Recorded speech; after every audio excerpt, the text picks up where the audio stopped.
is the month of May. Hello everybody and welcome to the Indianapolis Motor Speedway, the racing capital of the world. It is round 5, now round 6 of the season, and we're here live on JB Motorsports and on USM. Welcome to the Indianapolis Grand Prix, sponsored by Sonsio. And we welcome you up to the commentary box then for what is going to be a fabulous day of running. Really can't wait to get started. Hello everybody, I'm Joshua Birch. Alongside me in the commentary box will be JT, and hopefully Megan will be stepping in as well to give us a hand. We're all set for what's going to be a cracking round. The month of May officially gets started, which means following our coverage here, you can join us for live coverage of every single second of practice and qualifying and all 500 miles of the 110th running of the Indy 500 starting on Tuesday. Oh yeah, we don't get a break. We don't. We really don't. We get Monday to relax and then it's right back to work with a very busy week. Well, let's send it right back to the orbit because we've got something new to show you. Our new pre-race graphics are loading in. There's the starting grid, all 24 cars at the moment, now 25 actually lining up correctly. 1 to 2 and then 13 to 14, followed then also by the current live standings. Yes, Alex Palou leads on 205 points to Kyle Kirkwood on 188, David Malukas on 142, Paolo Ward 136 and Christian Lundgaard on 131. And it's Alex Palou who took pole position earlier on today after a very entertaining strategy through very difficult conditions. But it's actually Pato O'Ward who lines up first and second. And there's been a lot of talk in the press conference about their push-to-pass shenanigans. We'll hear from all that in our pre-show as well. Let's welcome in USM regular and our JBM producer and commentator, Josh Turner. Hello JT, good evening to you, and this is proving to hopefully be a very interesting night as we go INDYCAR racing. Yeah, absolutely. Hello everyone, welcome along. I am here for now, but I will be vanishing just before 6 PM Eastern time to get ready for the second round of the Stanley Cup playoffs, game 4 between the Hurricanes and the Flyers. That's at 6 PM Eastern. Matthew, myself and Seth on that one. Best get the plug away early so I don't get shouted at by Matthew. There you are. But yeah, good indeed. Good Indy Grand Prix coming up. Palou took the pole. This is going to be, JB, Alex Palou versus the rest of the field. Yeah, and to be fair, I think that's kind of the way we were gearing this up, weren't we? Because it's sort of a yeah and no situation, isn't it? It's very much a weird way the situation's sort of handling at the moment. What do you think we're going to be witnessing coming into today's race? We have to keep an eye on Louis Foster. He qualified 6th, an incredible qualifying for the 45 car. Top 2 was a little bit predictable, you could say, with Palou and O'Ward. But yeah, getting into the fast 6, Louis Foster once again, so it'll be interesting to see what he can do round the Indy road course. I hope you're enjoying the view of the Indianapolis road course grass, JB. Yeah, I mean, at least we've got a background to talk about while we take a look at the grid. It was a messed up qualifying. If you joined us yesterday, qualifying did get cancelled out due to the rain, and the medical helicopter couldn't fly. That's why we've had to reschedule it to this morning, and now we're getting set for the Sonsio Grand Prix. But yeah, JT, what are you making of the action? As actually, in the background, Tom Gamer is talking. But yeah, what are you making, Bill? That might be a new JBM background image right there. I quite like that, to be fair. That should be a background. Especially maybe coming into the month of May. Definitely, but then again, the one with the pagoda is pretty good. Yeah, we all like the pagoda. We thought about changing it, but the pagoda background looks good. If we can find a nice one where it's sort of at the start line looking up to the pagoda, I think that's what a full pagoda shot like this one here actually might be quite worth a background shot coming into it. But we are all set, hopefully, for a cracking eventuality for this championship race. Let's check in with Tom Gamer as we get right there, JT. That's the one. Well, JT's found it immediately, getting ready for it all to kick off. I forgot you can see my screen. I can still see your screen. Yeah. Yeah. Well, let's check in then with Tom Gaymore over at Sky as we get set for all of the action. Winning races and was pointing his finger at Alex Palou in terms of grey area, but it's a gentleman's agreement that you don't do that. Palou was doing that. Pato didn't think it was the best of things to be doing. Well, you can get in touch with your thoughts on social media. You can use my hashtag SkyIndyCar, and of course my handle at Tom Gaymore, Gaymor. Use X, BlueSky or Instagram, and we can chew the fat. We can have that discussion in real whilst we wait for our Fox colleagues to join. They're a little bit late joining the program, they're delayed, so you've got my dulcet tones for a little bit longer. But as I said, get in touch on Twitter and or X or BlueSky, whatever you want to get in touch on, and we can chew that fat with any questions you may have. There is the man at the moment. There is Palou, who was deep in that discussion with Pato Ward, just walking past Pato's car there on the left. Palou very much focused on what he needs to do today, very quick in qualifying, and if it is a black race, of course, his super strength, like we've seen Scott Dixon's fuel-saving super strength over the years, Alex Palou's super strength, very much the black tyre pace. He can do things on the harder primary tyre that other people just cannot do, and we will wait and see if he can replicate that today. He did use a new set of sticker reds in qualifying, so his pace advantage that we saw over one lap may be slightly better than others who use the used tyre, so it might not be quite as drastic as you think. But there's Pato looking very cool, calm and collected like he always does.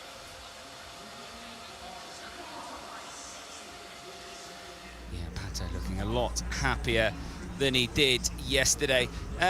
Talking of tyres, of course, you have to use each compound, the red and the black. The primary tyre, the black, is the harder compound. The alternate, the red, is the softer compound.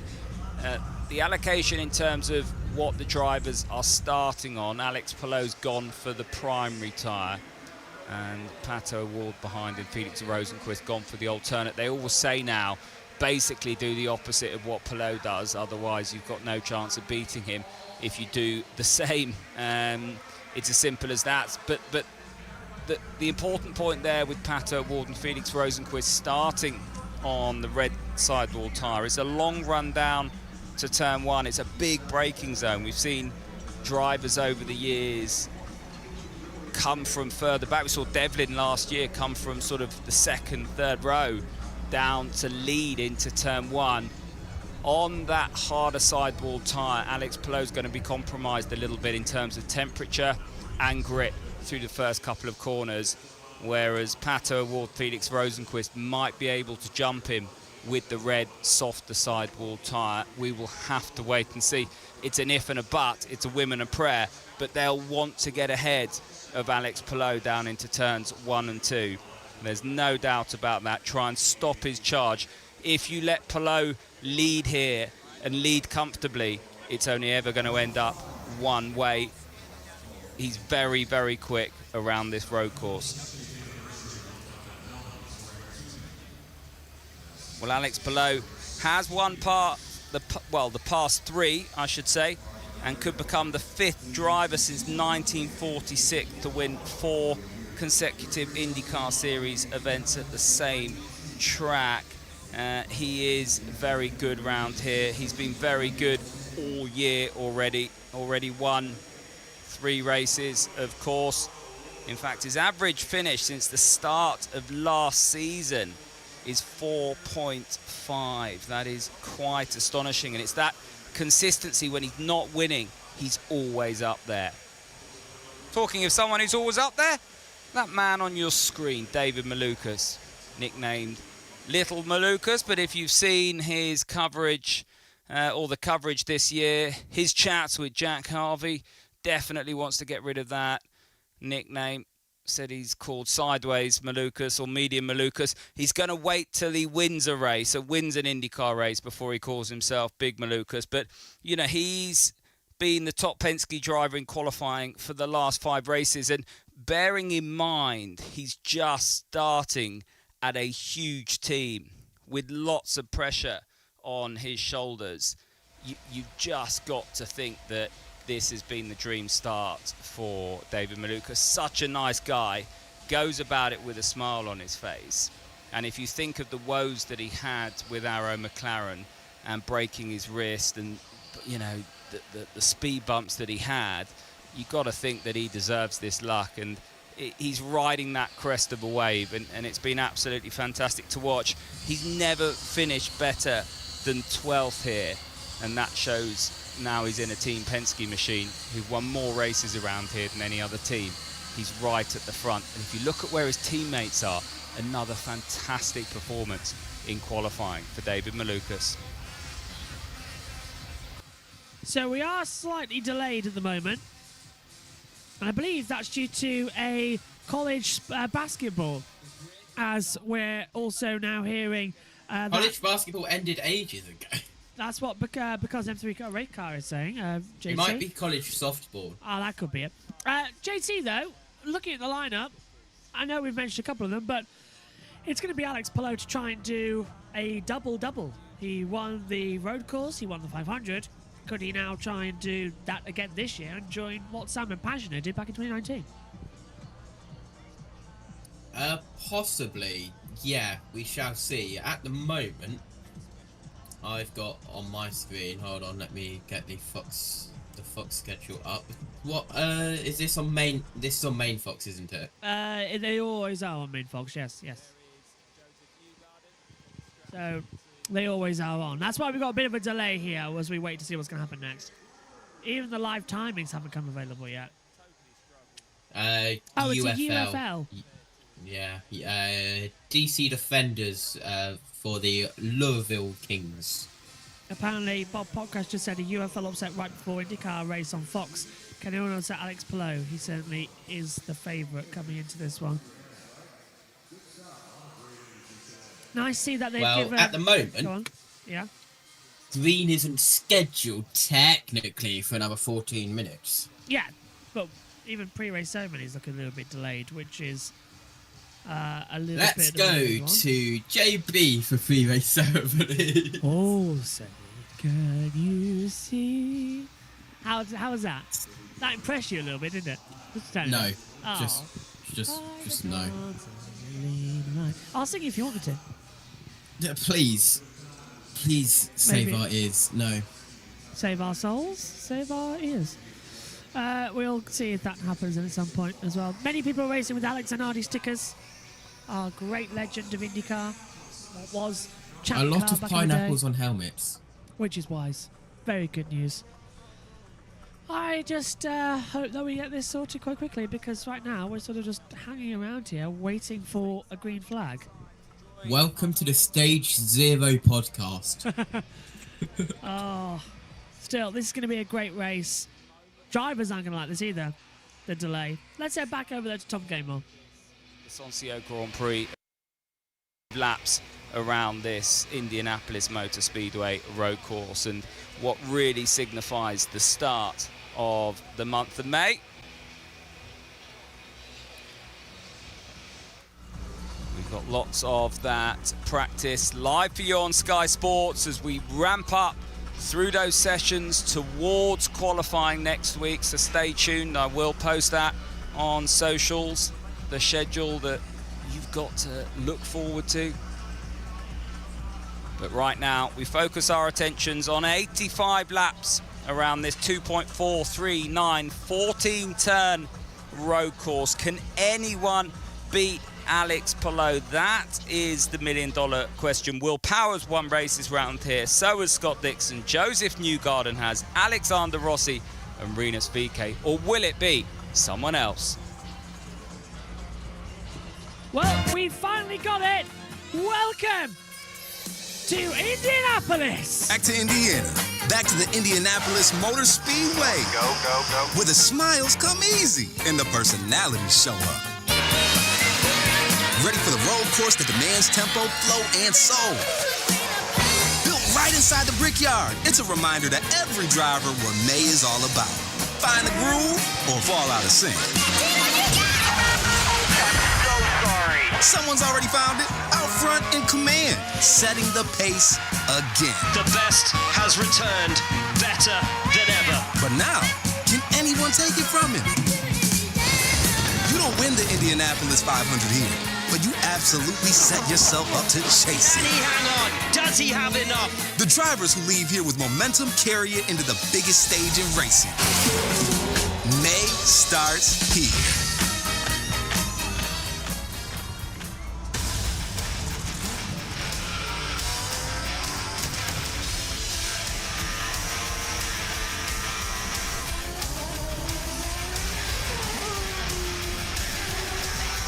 We're all set then. Let's welcome in Will Buxton, Townsend Bell and James Hinchcliffe as we get set for pre-race ceremonies.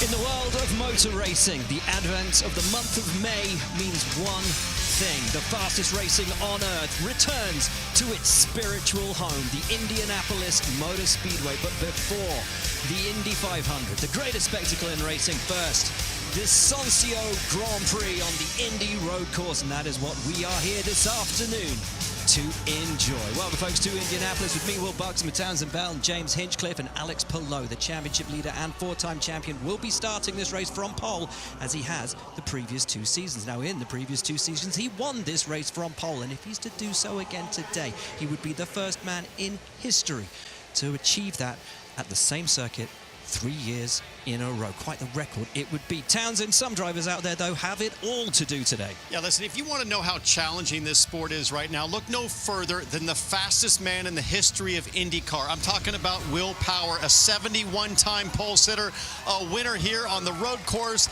and the Indy 500. Those crazy eyes lead to so much speed, but today he starts 25th. That is dead last. Are you kidding me? Will Power laughed. I talked to him about an hour ago. He said, guys, it's just that hard. I don't know exactly what to blame it on. I'm just the slowest guy in qualifying. Hinch, a lot of competition through the field today. A lot of competition and a lot of reasons to want to be quick here today because momentum in May is a real thing. A few drivers have swept the month of May, starting with Will Power. That was back in 2018. Took the GP before that Indy 500 win and those famous eyes. Next year, his teammate. He did the hat trick. Simon Pagenaud won the GP, the pole for the 500, and then the race. And then we've got Alex Palou who did it last year. Guys, I've got experience doing this. My best GP led to my best qualifying in the 500, led to my best race. Momentum is real, but it's got to start here today. And there is the car of Alex Palou, our four-time champion for Chip Ganassi Racing. And let me tell you, folks, Chip Ganassi knows how to pick racers, knows how to pick champions. And Alex Zanardi was so much more a champion. 66 races, 10 poles, 15 wins, 2 championships. Those are the numbers. Let me tell you a little bit about the man. Mo Nunn called him the pineapple. Spiky. Yes, he was driven, determined too. But spiky? Not to me. He was fierce, relentless, courageous, resilient. With a brilliant move. But he was gentle and kind, thoughtful, and he was fast. My God, was he fast. In everything, even after his accident. Multiple wins with hand controls in touring cars. And paracycling, 12 World Championship golds, 6 Paralympic medals, 4 of them gold. But again, those are the numbers. He was so much more. Molto bene, molto bene. It is rare to meet someone in this sport who is universally loved, universally respected, and universally admired. His strength inspired millions. He showed us what it truly meant to fight. One of the greatest champions we've ever had. One of the greatest people I've ever known. And when you think of him, think of how he raced. Think of how he lived. Think of how he made you feel. What a feeling right now. Think of how he made you smile. As I will, when I remember my friend, Alex Zanardi.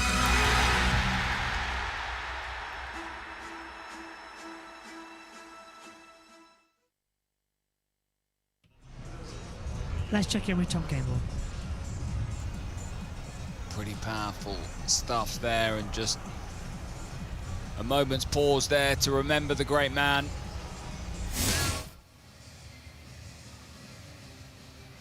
Well, Alex Zanardi, gone but not forgotten. There are his decals on every single one of the cars up and down pit road here.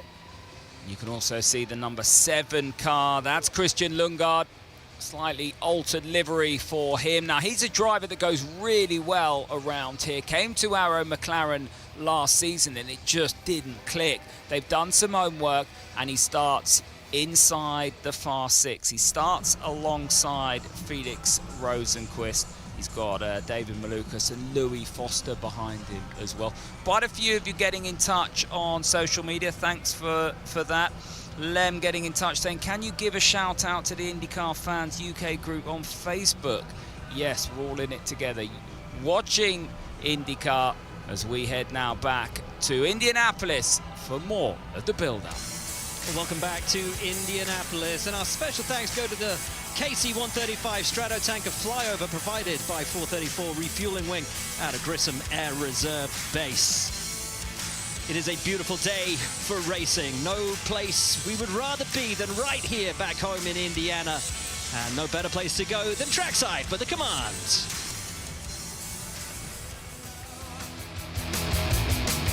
It's time to give the command for the Sonsio Grand Prix. Please welcome Sonsio Vehicle Protection CEO, David Jones. Drivers, start your engine!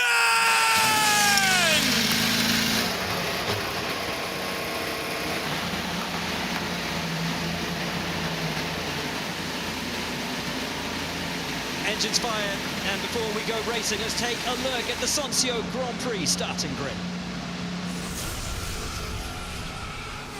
Will Power, Toowoomba, Australia, Andretti Global. Dennis Hauger, Aurskog, Norway, Dalecorn Racing. Stingray Rob, Payette, Idaho, Hunkos Hollinger Racing. Kevin Simpson, Cayman Islands, Chip Ganassi Racing.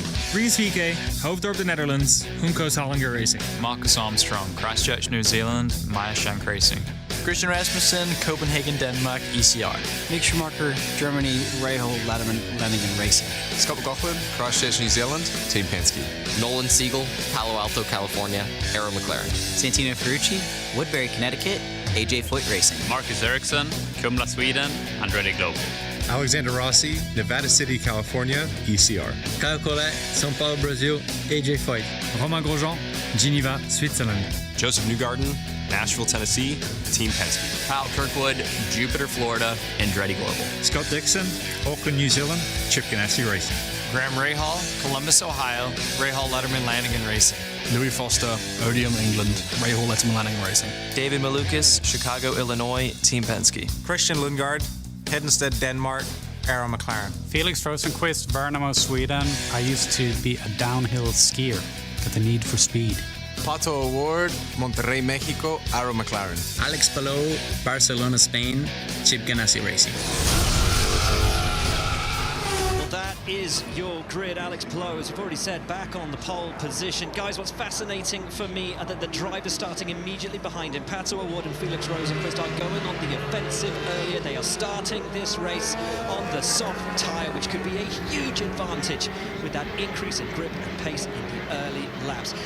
Why don't we take a look, though, at this Indy road circuit. So complex, tight, twisting, and very challenging. Undeniably the smoothest road course on the schedule. This place is billiard top smooth, and it is fast. Down the long front straightaway, they'll hit 185 miles an hour in the draft, on push to pass, and hard under the brakes into turn one, all the way down to first. Get through to the backside, turn 4, very tricky on the brakes to keep the car balanced, and then through the fast chicane of 5 and 6, and a great passing opportunity here, James. Great passing opportunity into 7, 180 mile an hour maximum speed. When you head into the S's, 7 through 10, you're going to see all sorts of curb riding, some side-by-side action, but it's important to get a good run out of 10 because you're flat out through 11 as you briefly go back up onto the short chute of the oval for another passing opportunity, hard on the brakes into 12, cut back in, low speed, minimum 66 out of 13, and then it's all on the throttle Townsend through 14 and down that famous front straight, going the wrong direction if you're used to seeing the Indy 500. That our track preview sponsored by Honda on the right-hand side of the screen. Good weather today, 76 degrees and sun to go when rain delay qualifying to this morning. Just a 5-mile-an-hour wind. Track tank up at 118 degrees. Down to pit lane now, and Kevin Lee. Well, definitely someone to watch today is Graham Rahal. He's always been good here, and so has the team. And he says he's a little bit better than his 7th place starting position. He made a mistake, and there was more to get out of the car from what they did in qualifying today. Remember, his famous father, Bobby, won here on the oval in the Indy 500 40 years ago. It's been 9 years since Graham won for the last time, one of his 6 IndyCar wins, but he has 9 podiums since then. Might get another one here today. Georgia. It has been a huge couple weeks for Felix Rosenqvist, a pole position and a podium finish for that team in Long Beach. And then just a few days ago, they welcomed their beautiful baby girl, Stella, on May 4th to the world. He said it's back to work pretty early, and they have found their flow. He's going to start off 3rd today. But guys, I'm thinking that an early Mother's Day present for a win of Felix Rosenqvist would be a pretty good present to me. Jack. Thanks, G. My driver to watch today, the 26 of Will Power. Just to put into context how out of position he is right now in his starting place. 6 pole positions here, 5 wins, 9 podiums, and honestly, 2 of those podiums were in the last 2 races that were at this track. If there's a hard charger in this series, it's Will Power. Expect him to go forward today. Well, thanks, guys. Thank you, guys. We'll open up now with JT up here in the booth as we're getting set. JT, this is going to be quite the entertaining battle. And don't worry, we won't see my face through the entirety of the race. We'll have the battle camera open. My God. JT, then, tell me, who's your pick a winner coming today? Who have you got to pick? I'm going to be that guy. I'm gonna go boring. I need those pick a winner points. Alex Palou will win this race. I am going to go for Patrico Award. I think Pato's going to win today. And I'm going to state, hopefully, he's going to do it. And I'll say he'll do the double. I think he's got a good shot at the 500. You think? It's his turn. It is around about his turn. I mean, come on, he's done so much and he's still not done it. It has to be at some point his turn. Yes. Just want to make clear that was a Pepsi, not a beer. This is... God. We need that clipped, and we need that as a soundboard. Just take a look. See, Pepsi. Right, they're coming to the start then, JT. We're all ready for yeah, this is the race. Perfect time because the final race of the day at Mildenhall is about to start, and this is about to start. This is an incredible clash of events that I want to watch both of. Well, last victor was Alex Palou, pole and the win. Can he convert once again to do something? He comes out of the last corner and we will head up to the line. We are all set then for what is going to be 85 laps around the Indianapolis road course. The month of May begins right here, right now, and it's Alex Palou and Pato O'Ward down the start straight. There's contact behind, but the green flag waves, and we are racing at Indianapolis in the month of May. There was contact further back, and already we've got a damaged front wing for one of the competitors down to the first corner. It looks like it's going to be the 9 car, and Pato spins! Pato spins in the centre of the pack, and there's chaos at turn 1. Out goes the 4. Scott Dixon's involved in that as well. That's the 69 car gone around. It's unbelievable, and the full course yellow's out. Dixon's out of the race, and it's all kicked off. That was a very clumsy start, though. Quite a lot went wrong, JT. What an absolute mess. Unbelievable. Welcome to the month of May, everyone. That's pretty much sums it up. Caution comes out, And we immediately go behind the pace car and Alex Palou, and that is now a engine coolant issue and brake issue coming in. So who's actually involved down there? That's what I need to see. It's the 4, the 9. Yeah, firing the brakes now. So the 4, the 9, the 60, I believe, was also there. I think Will Power's got Award, something. He's dropped down. He was already sat at the back. Involved. Oh, and there's the 76. The 76. So Pato got spun round as well. So that is Venus VK. So VK runs into the back, down the back straightaway. In fact, there was multiple drama behind. Alex Palou and Pato all came on. JT. What happened there is the back of the field went before the front of the field. How did and Pato got spun round by the 60 of Rosenquist, who comically also once out as the 69. But yeah, so the 60 of Rosenquist locks up on the front, tags round Pato O'Ward. O'Ward goes backwards in the gravel, nearly got collected by his own teammate. Dixon spun before the 4 hit him. Yeah, Dixon was already going around. Oh, INDYCAR, what we doing? Down pit road they come. And that's the 76 of Venus Down VK. a closed pit road. Rosenquist locked up, hit O'Ward. And everyone gets in the way.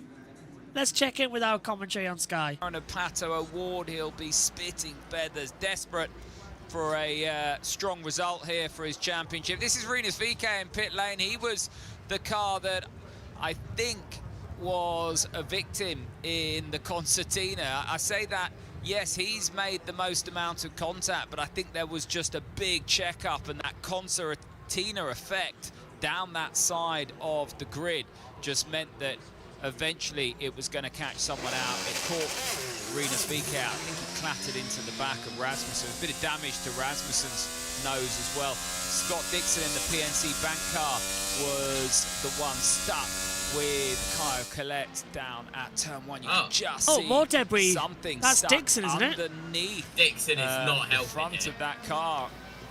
Dixon's front right is damaged. He needs to come in now. Look and hold your hands over your eyes when you see front wings dislodged and loose and cars running at speed, because the last thing you want is it to come off and get underneath the front of the car. You eventually have no steering, but they're desperate to try and not lose too much time here, but they're going to have to come back into pit lane, or come into pit lane, I should say, because that bit of bodywork is dangerous, will not be allowed by race control to continue. So expect the PNC bank machine of Scott Dixon to get into pit lane this time around. So big losers in all of that. Carl Collette, Scott Dixon, Felix Rosenquist, of course. Pato O'Ward's got going. He's 21st. And Marcus Ericsson, who started 14th, down in 20th as well. Big movers and shakers. Marcus Armstrong started 20th, up to 8th now. Rasmussen started 18th. He's up. Ferrucci started 15th. He's up to 6th. So there's some big movers and shakers. What happened to Will Power? He's not really made too much ground. He's made a few places. Started 25th and is currently 18th. But at the moment, it's Palou Malukas up there in the Team Penske machine in 2nd place. That's Carl Collette coming in with wing damage as well. So he's been hit at the backside by someone. It's not exactly gone the best way here at the moment. JT, out of 10, how would you rate that start? Yeah, that was a chaotic start. Chaotic, that's a new one. Yeah. And that's what happens when you're trying to listen to something and talk and watch something and type something. Grash said, oh my god, this start. Who put NASCAR drivers in IndyCars? The chaos for even the start line. It's exactly that. There's another yellow's just come out actually in the NASCAR series. I just went through the actual screen and part of the driver tracker screen. Go on, JT. That start was an ARCA restart. Yeah. They crashed before they even got to the line. It happened in Watkins Glen. Power, Simpson, Ericsson, O'Ward, Rosenquist, Colette all coming down. Pit rolled, Malukas actually was really close not to get anyone, and the engine stalled actually on Rosenquist. Pits are open. Yeah, pits are open now. It's amazing how it stalled even before we went going. I don't know. Everything seems wrong with this one. Well, that helps. Lap counter's back into being big now. Look, how did David Malukas get away with that one? Malukas was in front of everybody. I just missed it all. Absolutely. Look, David Malukas and even Joseph Newgarden right in the centre of it.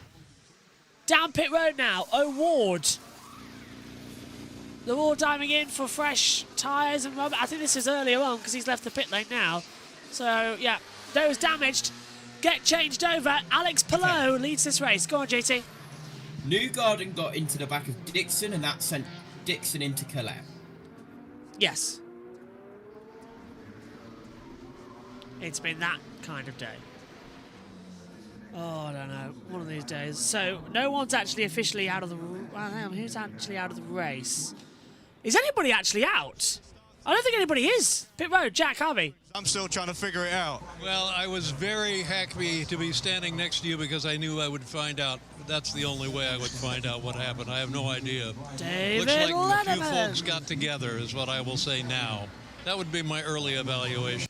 I think everyone, well, yeah, I guess everyone's okay, eh? They look okay. David, about a year ago, I asked you if you preferred me with my helmet on or with my microphone. I asked you for some tips. Do you think at least I've maybe made a little progress on this? Let me clarify one thing, Jack. When we spoke a year ago or so, and I said, I think you should wear a helmet, I was making a joke that as you do your broadcasting job, you wear the helmet. So people would take, look at this, they would take you more seriously. Oh my goodness. What is that, a half a dozen cars here? Multiple. Yeah. Lights on the pace car. Yes, happy to hear that. Happy to hear that. How are we generally feeling today? Feeling pretty good for the guys? Like Graham and Louis were quick and Nick's still learning all the time? Yeah, I think that's as much as you could hope for. I mean, Graham has owned this track. It's his home track now, and he'll be strong regardless. Louis, what a kid he is. And Mick, like you say, Mick's learning. So everything we hope for. Well, David, thank you so much. As always, I love the banter with you. I knew exactly how you meant it as well. Oh, I'm glad. Wish you and the best for the team today. Sorry, you caught me here when we should be talking about something, but I have no... David Letterman proving he's still got it even to this day as they come into it. JT's just watching Mildenhall, and there's 67 cars on the track at the end of it, so he's making the joke. But go on. I did not do the joke. I just told you that there were 67 cars on the track, and yeah, sure. I'm sending you an image. I'll keep an eye on it a sec once we go green. Oh no, I've got it now. There you go. Oh, and they've had a massive wreck. Why am I not surprised? It's Is that an IndyCar or this one? I can't tell anymore. Timing screens have updated, as you can see, with to include the. Oh wow, okay. Yeah. Don't go before the control. Don't go before the pace car. Don't go before the control car. Don't go before the car in front of you. Otherwise, you will crash into them. Might also notice on our driver tracker on the battle screen, which you will see in a minute, we've now got the cars from now on as well, which will come in handy when we get to the 500. Into the restart zone then, and we go racing here once again. The green flag falls, and it's a great restart as Aaron Likens throws it. Look at Carl Kirkwood moving ahead of Graham Rahal down the inside line of the backstretch towards turn number 1. Kirkwood's actually going very well. I wonder if he might get ahead of Malukas, he's still on P2. Further back, a couple of manoeuvres going on, a little bit of a drama there. Set back, that's Scotty Mack, who's in 11th position. He's on the attack now of Louis Foster, who's moved up into 10th place actually as well. So Foster did manage to close up a little bit more than I was expecting here, but a good restart as we're on board with Joseph Newgarden chasing down his teammate down the Museum Boulevard, down in towards the braking zone, and on the inside, Rahal gets that place back away from, is that defended from Grosjean? Yes, it is, and off, there's another car off with damage. Can't tell which that is at the moment.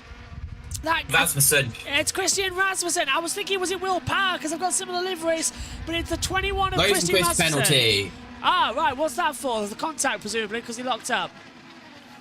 Yeah, coming into it. Let's go battle screen then and keep an eye out. Drive-through penalty, avoidable contact, and the start was reviewed. No action on the start itself, just a turn 1 incident. Fair dues. Fair enough shenanigans as they come into this. Right on board, down to turn 1, and here comes Kirkwood on the inside of Malukas. It's nice to see that silver Verizon number 12 back, but this time, of course, being driven by a new driver in David Malukas. Rosenquist down pit road for that drive-through penalty now. So that's why he's down to the back of the field. Pallou's already got 9/10 of a second to Malukas at the moment, so to Kirkwood, I should say, because that timing screen needs to update. What a stunning event we're going to see here. Kirkwood into P2 as we're about to start the next lap times by. Don't forget, as I said, on Tuesday, the 108th running of the Indy 500. Join us for that. It's going to be something. Yep, avoidable contact, you said. Go on, GT. Oh, sorry, I thought you said something. Kirkwood coming in. Here we go. It's the 1/10th running, not the 108th. I thought I said 108. I wonder why I said that. Oh, well, 1/10th. Why did I say 108? Well, the 110th running of the Indy 500 starts on Tuesday. Why did I say that? Are you feeling okay? It's the end of a very long day, and tomorrow might be even longer. How are you going to handle the 500 in the Canadian Grand Prix? Simple. 500 starts before Canada. 500 ends, we go straight to Canada. Should actually be fine, shouldn't it, JT? Oh, and Dixon's getting himself into the mix of things as well. He's over with Car. What a move from Car Collette! Round the outside of Dixon down turn 1. This is over 20th and 21st positions, but Collette is fighting hard, and Dixon needs to back out a bit. That car's still understeering a little bit, but actually, quite a well-done manoeuvre. I am impressed. Schumacher on the inside of Pato O'Ward, and Schumacher makes the move. VK drive-through penalty due to not moving to the rear of the field as instructed by the INDYCAR officials, so they gave him a drive-through penalty for not obeying INDYCAR officials' instructions. Only in these races can you accept that and go, yep, that kind of makes sense actually overall. And this nearly said Carson Quaffle as well being penalised, but that's in O'Reilly. Oh, and guess who's leading the top 2 in O'Reilly? It's Shane Van Gisbergen and Connor Zilic. So that's pretty standard. I'm glad we're not commentating on that one. This is much more interesting. Rossi gets up to 11th position, dives in on the inside line. There is O'Ward. Oh, and a lock-up for Schumacher down to turn 1. He's going to run it in deep. O'Ward sends it round the outside. Schumacher locking up. His father did that in 2005, coming out the pit lane and almost ran into Barrichello. And a little bit of a hard set back then. Pit road. No pit road. There's a mic issue still there. Go on. That year. That year. The US Grand Prix, yes. Michael won here actually in 05 and 06. As we take a look at there wasn't many cars to compete against JB. Not in 05 there wasn't, no. 05 was a very simple affair, wasn't it? Rasmussen is in the pit still. Been there 2 laps now, says Grash. Yep, Rasmussen might have to get the marker of doom out for that one. For the Sonsio Grand Prix of Indianapolis. Lap 10 of 85. Grosjean attacking. Lundgaard's around the outside. Grosjean keeps 5th position. Lundgaard wants to find a way through. Sort of needs to find a traction zone. We ride with him now. Rear stepping out nicely. Come on. More power. More attack. Move it, shake it. Who do you think you are? Spice Girls galore. Go on, JT. That is a wild message that Bob Popclass has just sent. Carson Quaffle has been penalised in the NASCAR O'Reilly Auto Parts Series race for hitting a Kyle Sieg crew member of pit road. Yeah. He's tucked that He hit another member's crew member. there's a penalty coming from that somewhere on the line, isn't there?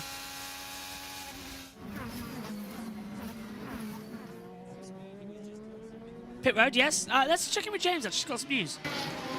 Great battle right here with Grosjean. Grosjean's so good at this racetrack. Same Christian Lundgaard. Both guys have had success here. Both have been on the podium. Both would love to get back up there for their respective teams. And right now it's a nice mix of teams in the top 7. I see 7 different teams represented in those first 7 spots. Foster. Up and on the inside of Ferrucci, and that's another place for the RNL drive. Tell you what, our commentary is actually audible. Fox's you can barely hear today coming into it. On board actually, that's Rahal in P4, looking like he's improving up. Let's check in with Tom Gaymore. Really important for Carl Kirkwood that he can keep Alex Palou honest if he can just keep him in his sights. Carl Kirkwood's best finish on this circuit is 8th, and his average finish in 4 races is 10.5. So it's not his best circuit, but as I said, Andretti have made a big step forward with their road car package. They knew they needed to coming into 2026, and Carl Kirkwood putting that to good use because, ooh, that's Joe New just coming up the inside of Santino Ferrucci there. Yep, so Newgarden moves up into 9th position. Ferrucci down to 10th to drive with Santino. And again, there's debris on the track, JT. That might throw a caution. Don't know where it was, as we've got an overtake coming. That's Lundgaard trying to throw it on the inside of Romain Grosjean down into turn 1. And I am saying it correctly. It's Grosjean. I literally saw an American pronounce it as Grosjean the other day. What? Yeah, not even kidding. They called him, what do they call him? Romain Grosjean. I was like, no, it's Romain Grosjean. As up the inside goes Christian Lundgaard on Grosjean, and he's made that stick down into turn 7. So that's a great move from Lundgaard, actually. And there's the debris. It's right just off the racing line before we come on to the banking section. So that's a very dangerous place. But yeah, honestly, I got another yellow flag in the Xfinity Riley race. That's getting a bit ridiculous now. But yeah, Romain, they called him Grosjean. Like, no. That's unbelievable coming into it.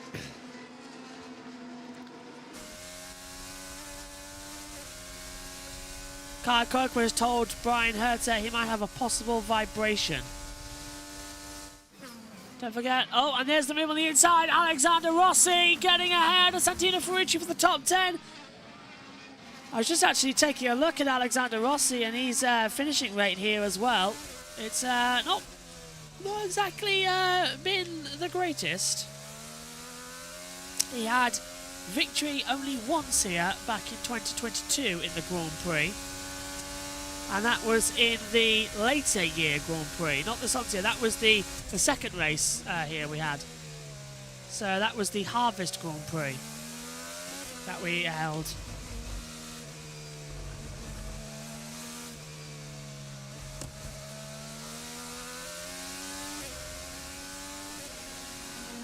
On board still with that 13 of 80, 13 of 85 as I say coming into it. Yeah. Remember, even Scott Dixon won here back in 2023. But Alex Palou won here in 24, start and finish. Won here 25, start and finish. He could be on for a triple of Indianapolis Grand Prix wins for Sonsio. Let's have a replay. This is where the debris come off, JT. Oh, and it's just slipped off the inside. As well, I'm surprised we haven't seen... Don't see here that's come off just yet. That's behind Ferrucci. So that's Dennis Hauger's come off, JT. So Hauger's lost a piece of bodywork. And it's still there. They have yet to throw the yellow flag. It surprises and shocks me, really. I thought INDYCAR were a lot more evident that they were going to yellow those things and get them secured. Surprises me. Nolan Siegel dives up the inside of Kiffin Simpson and makes a sweet move down through the museum as they go back on the track. So basically, it's down the start-finish straight, then through turns 1 and 2 through Unser Lane, then it's back through Hullman Boulevard, which is the Museum Straight, back through down 5th Street chicane, back on then through Shore Drive, back through the turn 2 banking, through the chicane at the first chicane, that's at Cashnervers Drive, and then back onto the start-finish straight down the paddock, which is Georgetown Road. That's the layout we've got here. Palou leads by 3.1 seconds, and it looks like, while this regulation is here, Alex Palou has got the means to stay, and he is staying hard. We're watching now Kyle Kirkwood desperately trying to catch up and just not. It's not been the way he was thinking it would be. It's been quite a challenging battle, actually, between them all. So, yeah, that's 9 times out of 10. Not going to be the greatest look. Go on, GT. It was a bent toe link for Rasmussen when he went through the grass. Ah, okay. Palou leading, Kirk second, Malukas, Rahal, Lundgaard, Grosjean, Foster, Armstrong, Newgarden, Rossi, the top 10. As we start lap 16 of 85. As we stand, Hauger will be on more points from Armstrong, Simpson, Kirk. This is on positions gained, so Hauger plus 12, same as Armstrong, Simpson plus 8. That's on since the restart, so they've actually made significant moves during the restarted race. Power in Dixon boxes. So Scott Dixon comes into pit lane. Let's go pit road. Back to the typical windows. Generally in this race, about 22 or 23 laps is what you could do on a decent push at this point. Dixon can get home with not much save, just a little bit, on 2 more stops from here. 27 is a massive save. That's really hard to do. Somewhere between 20 and 23 is still running a pretty good pace on a full fuel stint. The only question is, how long do the Firestones last? Most think that the softs will last long enough. And sorry to cut a question. More. Yeah. More debris, JT, on the backstretch. So I don't know why we haven't got. And that's on the racing lot. Yeah, we're going to need a yellow. Surely a yellow flag soon. There's a large... That must be coming from the back there.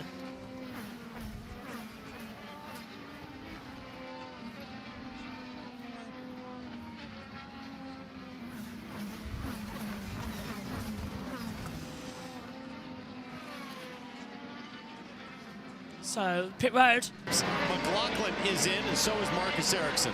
We're hearing that maybe McLaughlin's going to do a front wing change after some damage. You called it there, Townsend, on that right front of the wing. You see the mechanics going to work there. The T-handles blowing off the nose cone. The racing's continuing on track.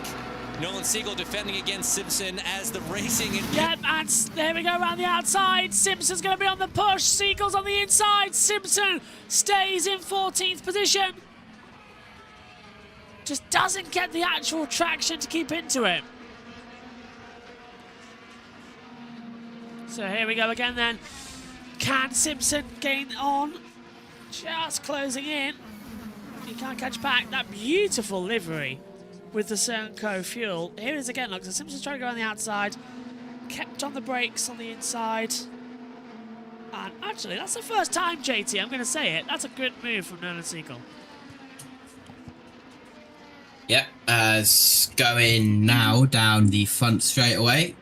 In the pits, Grosjean pitted that time by, so did Armstrong for their pit stops, and we join Armstrong now in pit road. They've got to brake over on Fox, which is annoying, as they come down pit road, trying to get more tractions and more zones in. Still keeping an eye out. So, Stingray Rob did come into the pit lane that time, but let's check in with Tom Gamewell. Well, thanks to everyone who's got in touch on social media at Tom Gamewell, X, BlueSky or Instagram. We have fed back about the audio issues. Thank you, Tom. Not our end, and hopefully that can improve as the broadcast goes on, so thanks a lot for your feedback there.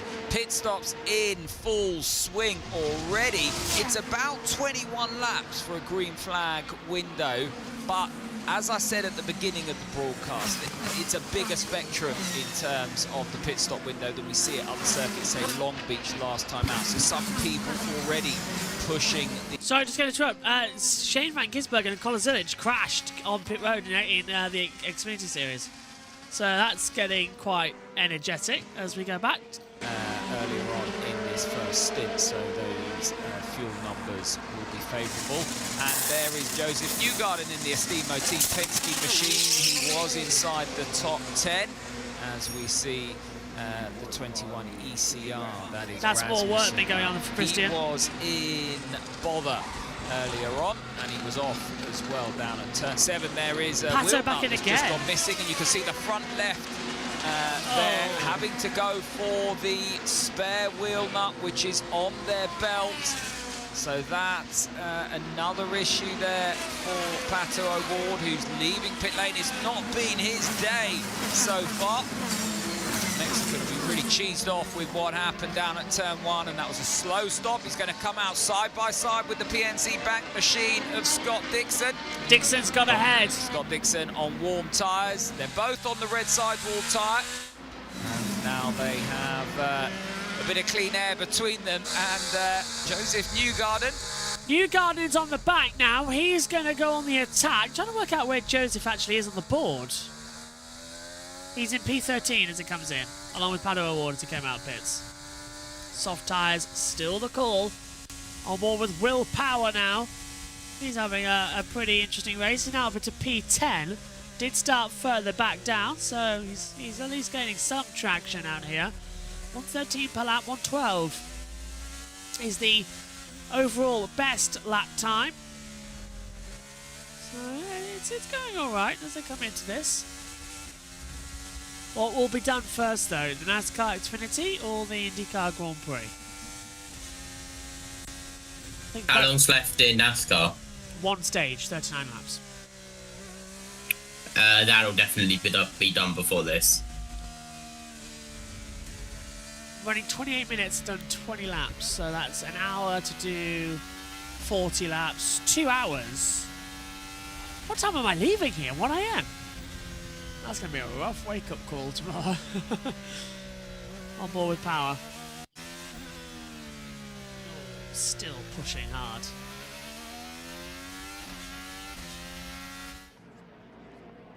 We look. That's a car stopping down on the start-finish straight. Rossi. Alexander Rossi. This will be a yellow flag. He has come to a halt directly on the start-finish line, and the caution is out. Alexander Rossi has come to a stop, and I think we've got a live timing issue because these cautions come out before we've even got it on our timing screens. So I think we've got another. We had one this morning where timings went down, so we might have an issue there. Kirkwood, Malukas, Rahal, Lundgaard, Foster all comes in, but yeah, Alexander Rossi has come to a halt, and he's out of the Indianapolis Grand Prix. We have got a timing screen issue. The flag stand is not working as they're... look, they don't know, they can't tell. They're still racing as Dixon, battling with the 28, but we're under caution. But we haven't been told because there's a green flag. Oh, this is ludicrous, JT. They're going to have to stop the race. They're still racing. They're going to... Now the yellow's come out. Finally, we've had a glitch. We've had this all day. The yellow flag has been out for ages, but we've had an issue. This might have to... This is ludicrous. The system's not working. Look, Rossi's been told, don't get out of the car, because look, it's still saying green flag on the system. We've got yellows now, but this race is under caution, and the computer hasn't recognised it. Now, if you were with us for qualifying earlier on, you might remember that we had a technical issue with the live timing graphics and the race control signals weren't working, and we lost telemetry for the first session. We seem to have had a similar issue as we've gone to yellow and the computer hasn't updated. It's just stuck. Well, JT, now finally the flag's overall. Aaron Likens is waving the yellow flag, but that could have been nasty. We were under yellow, but they were still racing. That's messy. Should not be compromising safety in any way, shape or form. It wasn't. It was just an issue. Car stationary on the start and finish straight with other cars doing 180 miles an hour. It is a full course yellow. Bizarre decision that the carbon fibre was left out down at turn. I must agree with that though, JT. Bizarre that the carbon fibre was left, but it's weird that we've got this situation going on now where the yellow was thrown and then wasn't thrown and then was thrown. It was like it was not. It was like it was rejecting it. We haven't got JT. Let's go to Tom. His disdain there. Sorry, JT. I've got you now.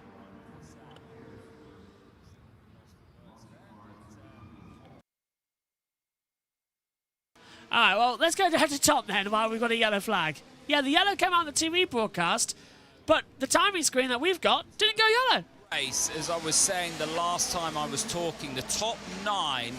If they stay out, the longer they stay out, with everyone pitting behind, they're exposed if there's a full course yellow. Race control deemed that car not to be in a dangerous position. So that's why they elected to keep the track, all the pits open, not to compromise the race, but it's a subjective view. I don't think that car is not in a dangerous position for me. Alexander Rossi talking to Ed Carpenter on the ECR pit perch, and they'll be hoping for better luck when they come back next week and start their preparation for the big one. The 110th running of the Indianapolis 500, but for now, 23 laps into this race, and his day is done. For Alex Palou, Carl Kirkwood, they have stayed out. It's a bit of a myriad of what's going on in terms of who's done what at the moment. Timing screen showing Alex Palou and Carl Kirkwood having stayed out. Will Power, David Malukas, Graham Rahal showing 3rd, 4th and 5th having stopped, with Christian Lundgaard in 6th. So let's try and pick up what's going on. And there you can see Alex Palou.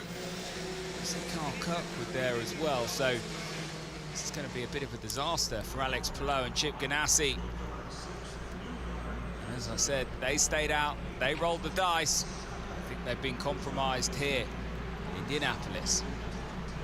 Right, caution is out. Back on pit lane. Glad to see him getting back to the ECR perch.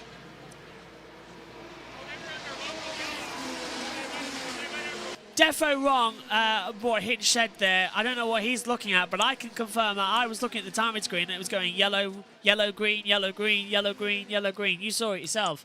Really cannot understand the reasoning why. For me, it seems utterly unfathomable. Hinch and Townsend.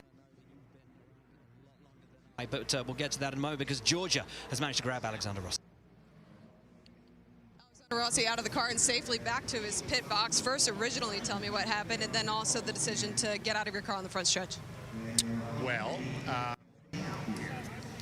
it's pretty annoying to have failures on the car because of a product that we didn't ask for that doesn't improve the racing. So that's frustrating.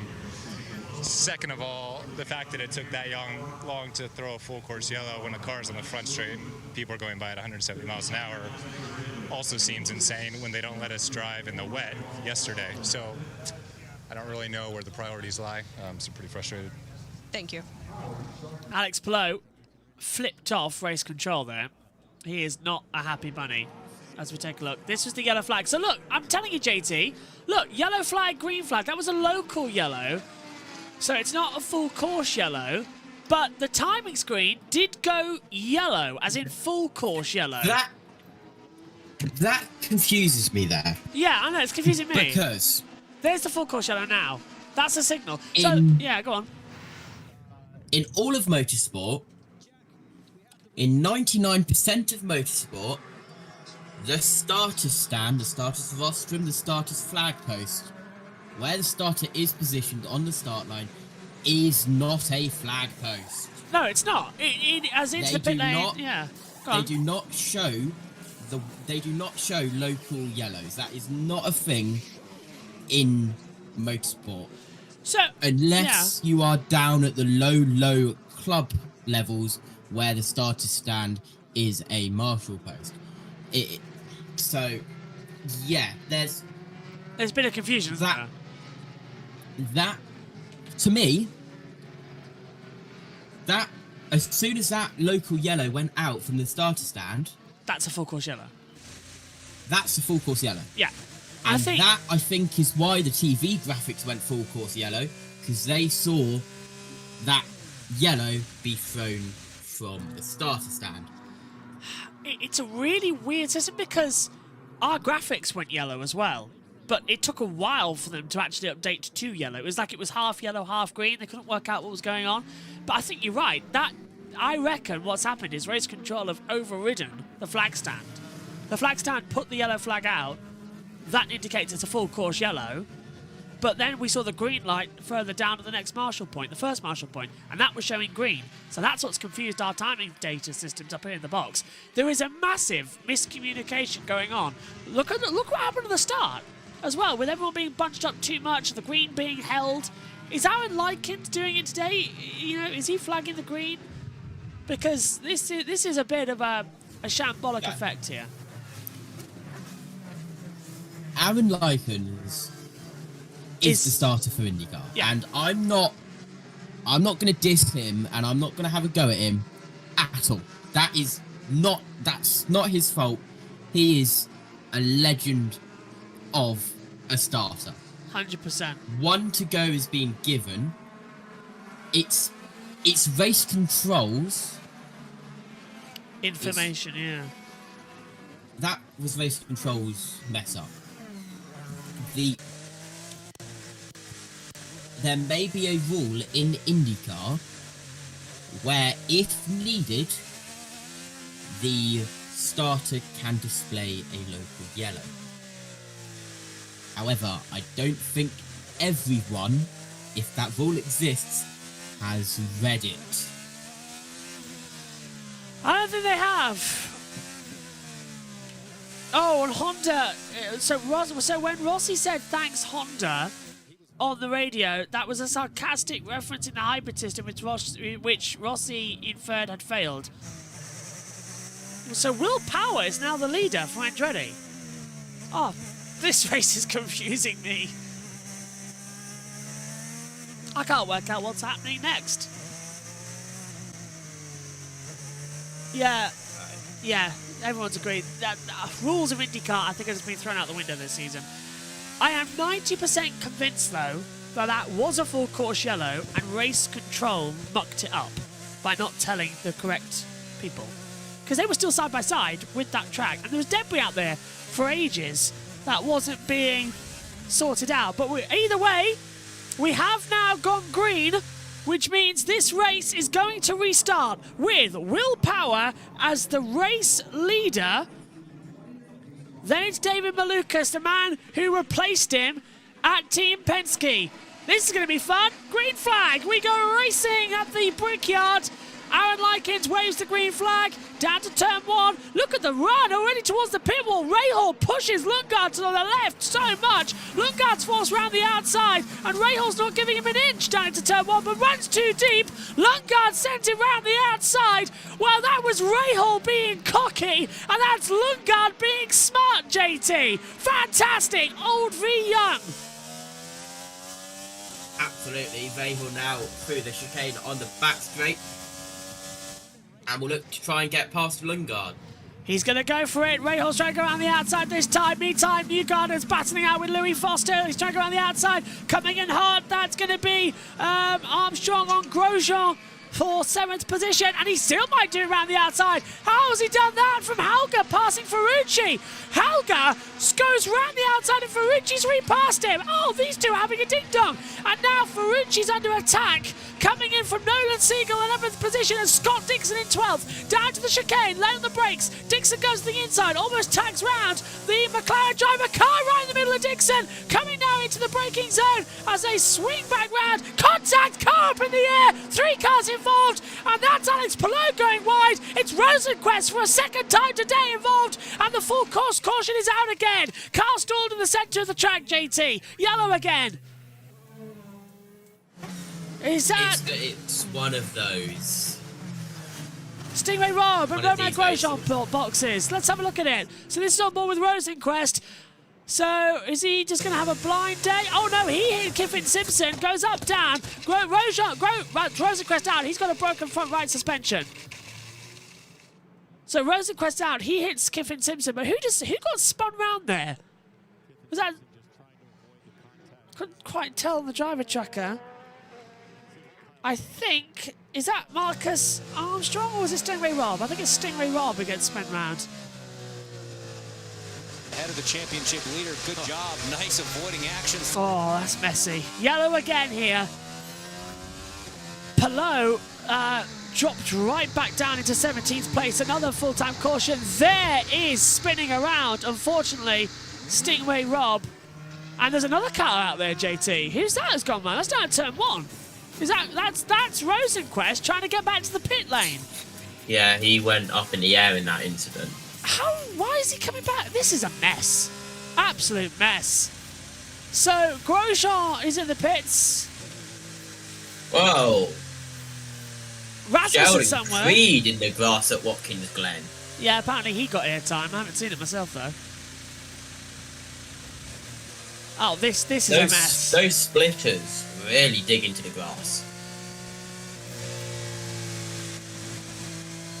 Trying to work out who's who in this race is a tiny bit impossible, don't you think? So, who's out of this race? Well, Alexander Rossi is officially out, so he'll get the marker of doom from this one. Unfortunately, he retired early on. I can't even see him on my timing screens. There he is. Also, worth noting that new head of INDYCAR officiating recently, Scott Elkins. Oh, I'm not surprised this is Scott Elkins. It's still somewhere in the mix of things. It feels like a very Scott Elkins thing. I'm sorry, but I think Felix Rosenquist is out of the race. We'll wait until his official come over. He's got a broken suspension. I can't see how they're going to get him back in this one. Armstrong's returned to the race. Go on. That was a mess, and it'll be interesting to see what INDYCAR say about it. I'm expecting a lot of penalties to come through in a few moments' time. Sam says that this is getting as messy as 2021 Nashville. I think you're right. It's getting chaotic, it's getting messy, and it's getting personal.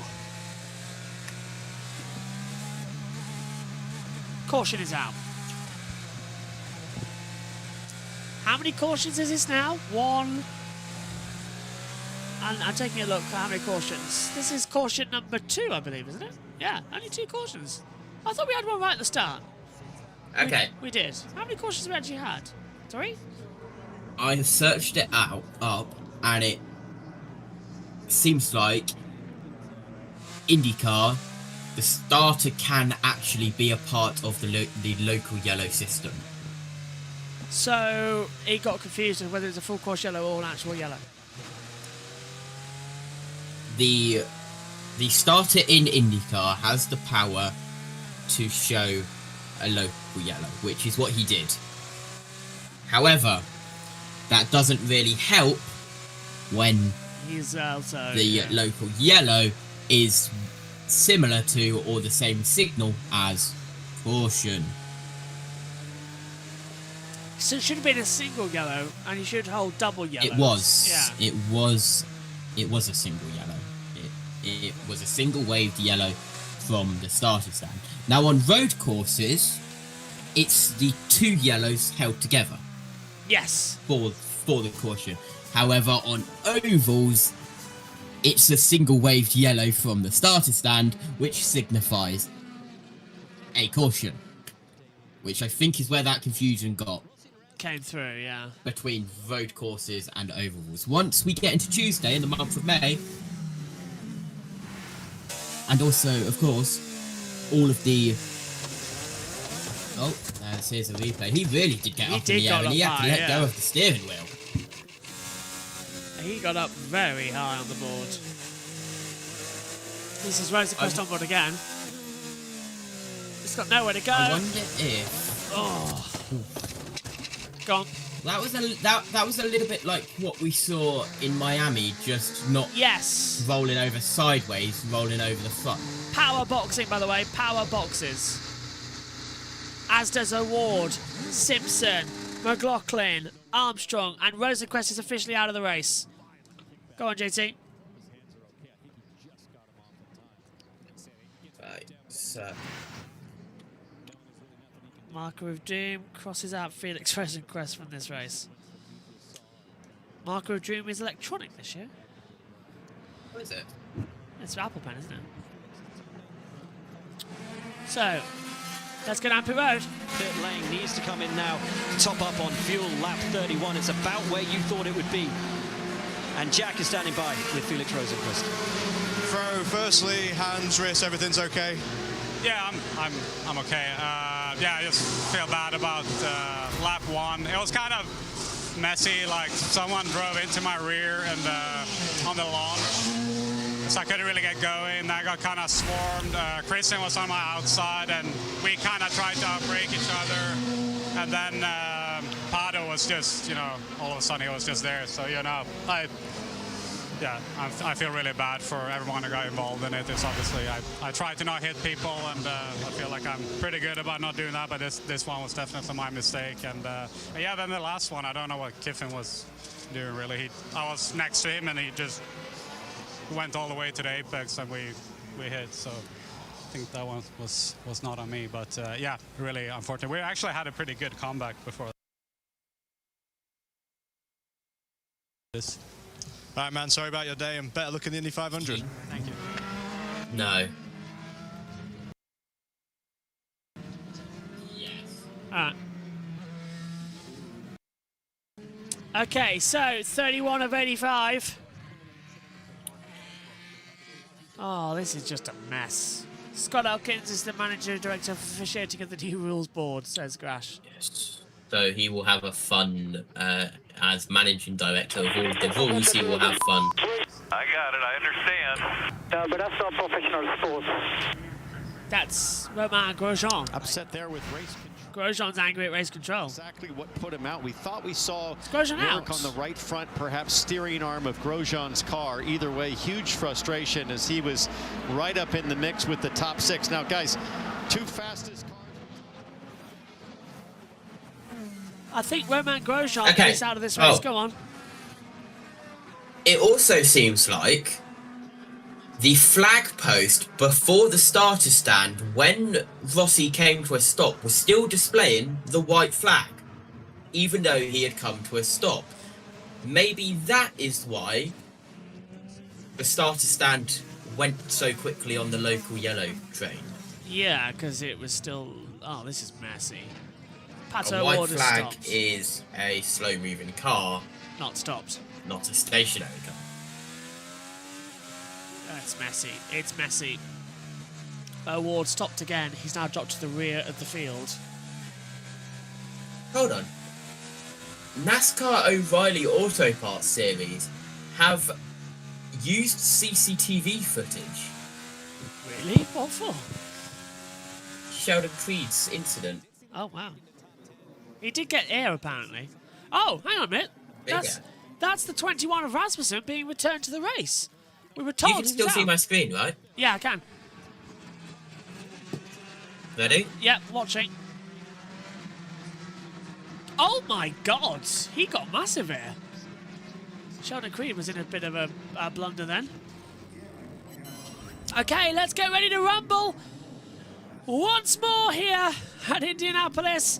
This time it's David Malukas leading us to the restart in that silver Verizon Penske number 12 from Lundgaard just behind him. Remember, you can use the push to pass now on the restart, and several of the drivers are doing just that as they come down towards turn number 1. Late on the brakes, Malukas was on it. Side by sides further back as well to make the positions up. Alex Palou, He's making some moves on the inside of Venus VK and makes his way up into 13th position. VK down into 14th. Cloud cover now coming over the circuit. We are expecting the possibility of a little bit of rain as we go on the attack once more. What a cracking start to this race. For Lucas. Then it's Lundgaard. For some reason, with the qualifying timings are open, because we're seeing on the international broadcast that at 1:12. 3 wide into the braking zone, down Human Boulevard, and there's a car off the track. Who's that who's gone straight on? Is that the 77? I think that's Stingray Rob who's gone straight on, down at the back stretch. Avoidable contact penalty, Marcus Armstrong drive-through. Oh. This is, and hang on, the 21's back out on the circuit. That is Christian Rasmussen returning to the race. Oh, this is a messy day. Can't work out what's where. Dixon. On board with him. Using the push to pass, got hybrid power as well down to turn 1. Dixon's having to go defensive. Palou trying to look on the inside line of Kyle Collect into the first corner and makes it stick. Nice. Very nice. This race is just going to be about who makes the easiest positions through and doesn't stuff it into a barrier somewhere. Indianapolis is a big one as, again, we're seeing another move around the outside. Siegel trying to have a go on Dennis Hauger for P7. We don't see that move completed because the Fox director is obsessed with Alex Palou, which annoys me because we should be seeing that manoeuvre, and I don't know because the timing tower's rubbish. Did he make that move? Hauger is ahead of Siegel, so there was no change in position down there. This is bugging me out today as well, having to commentate on the TV timers. You can't follow the race correctly because I don't have my usual timing tracker open because of all the other data systems we have to have fixed up here today.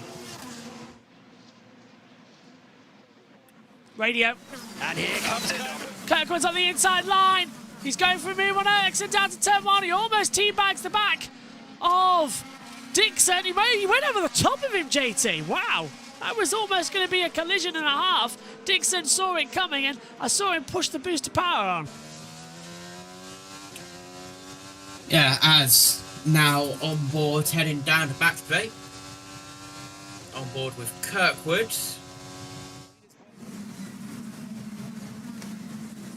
He's in P10. And looking rather splendid as well, actually. Couple more places having a bit of fun out there. Pops out. Thought we're going to hear some radio.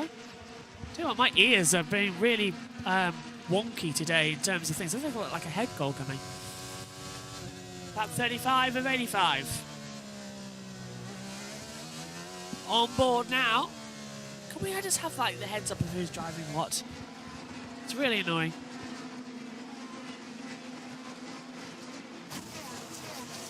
Over the line we go.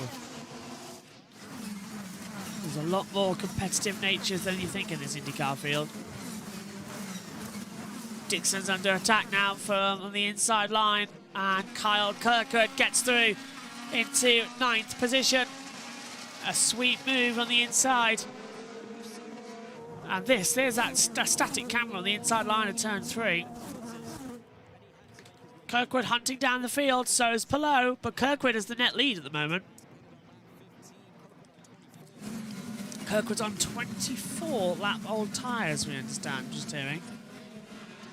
So he's going to have to really think about when to come into the pit lane next and when to go on the attack. It's the who do you want to do, when do you want to do it kind of situation and day of play.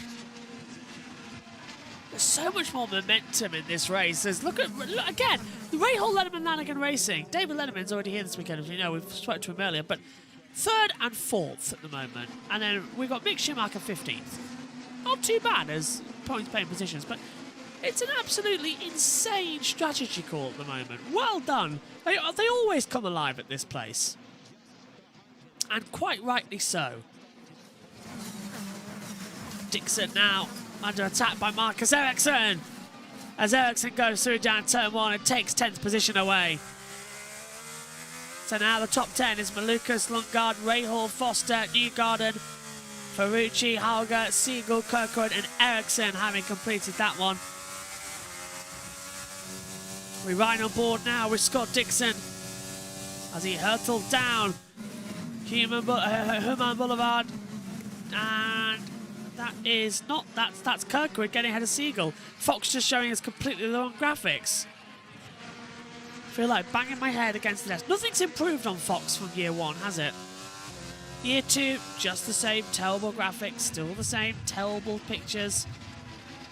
And you want to bang your head against the wall massively to think, okay, we're going to have to put up with another Indy 500 with this. Not looking forward to it. There is Kyle Kirkwood. Alex Palou Radio. Please. Update on push pass. Kirkwood's got 101. Ericsson has 67.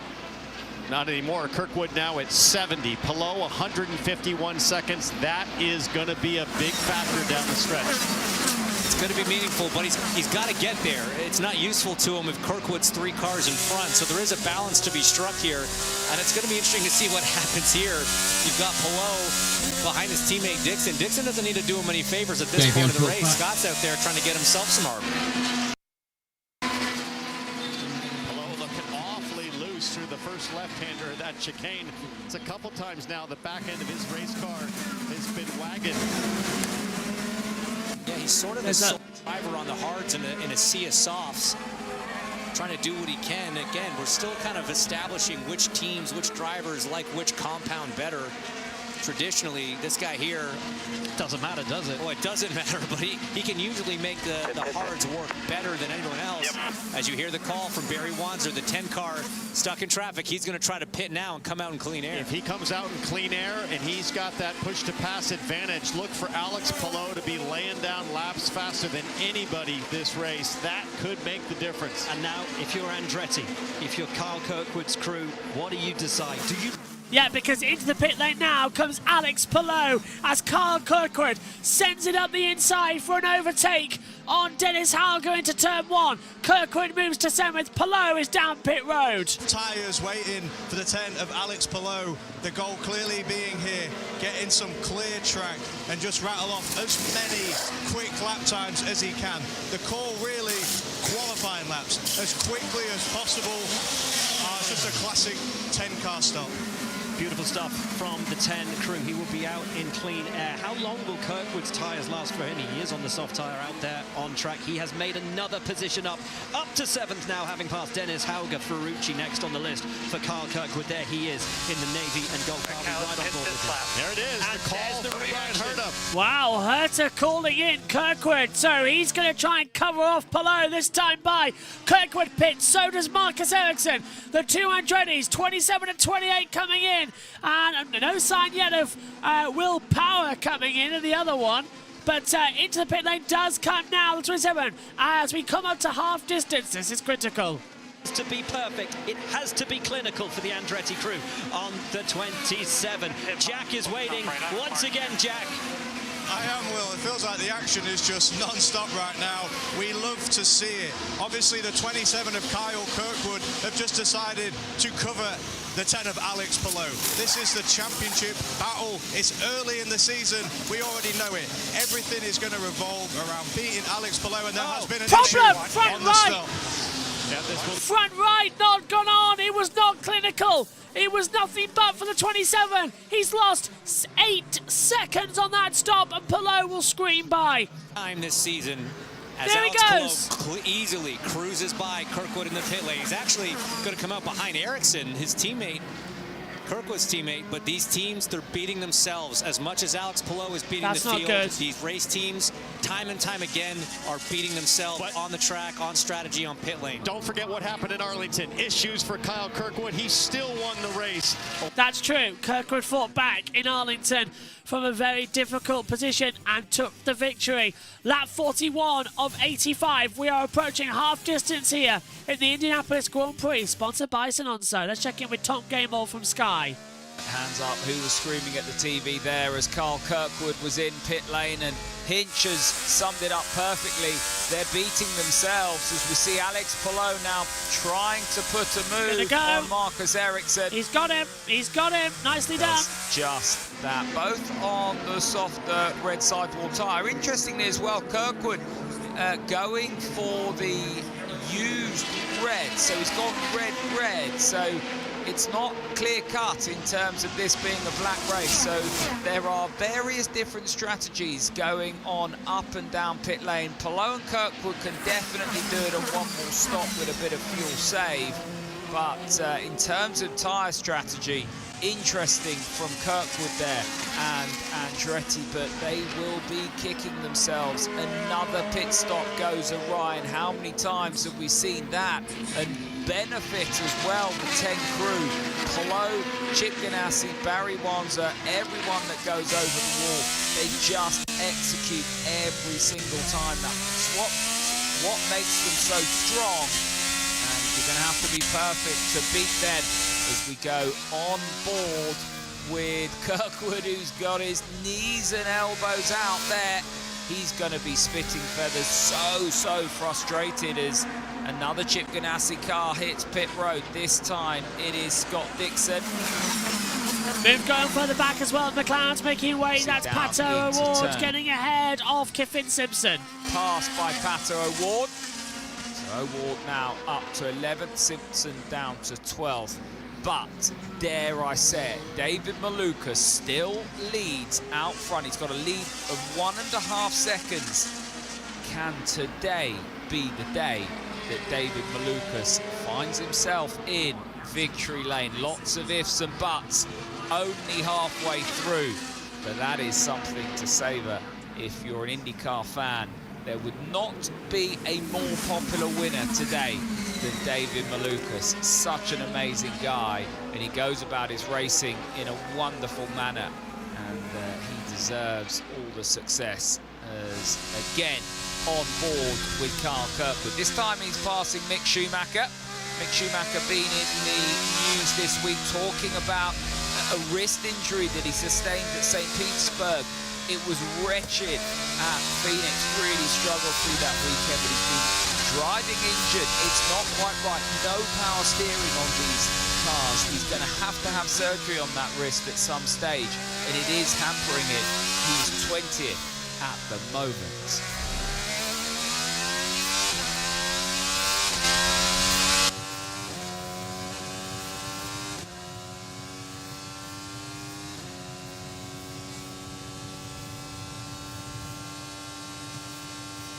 On board as moves go down in towards the first corner. And Alex Palou sending it around the outside as well. Taking opportunities. Believe that is getting through on Stingray Robb, who is running in 14th position. Palou just did a 112.122 on that backstretch. Mighty impressive race. Indeed, David Malukas leads Christian Lundgaard by 1.2. There's the board coming through. David Land's video is going to be interesting. I look forward to watching. We are past halfway in the Sonsio Grand Prix of Indianapolis. And all hell has indeed broken loose here, as we thought it might do. That's kind of sadly the way this racing action seems to shape up sometime. Malukas is leading. Could he really be on course for his first victory for Team Penske?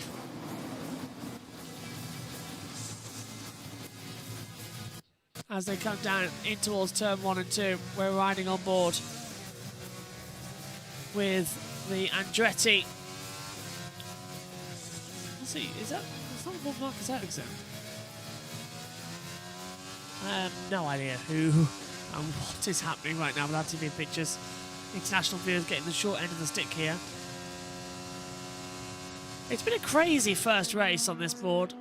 Hopefully you've all enjoyed it. There's David Malukas leading by 1.524 seconds to Christian Lundgaard, who's in P2. Pit road. In the pit stall for Palou, 15.2 for Kyle Kirkwood in the 27. That's tough to make up under green conditions, but all of the chaos today has just fallen the way of this guy, David Malukas. Calm, steady, methodical. That has defined his transition to Team Penske this 2026 season, and he is in the catbird seat. And let's take a moment to talk about David Malukas as he leads this race. From Chicago, Illinois, 24 years of age. He has been the coming man for some time. The expectation on him last year that this seat would be his in 2026. He's such a likeable guy. He's such a fast driver. He's seen as something of an oval specialist. And I spoke to him earlier this weekend and he said, I don't want to be seen as that anymore. I need to start doing better on the roads, on the streets, and how he would love to take his first victory here.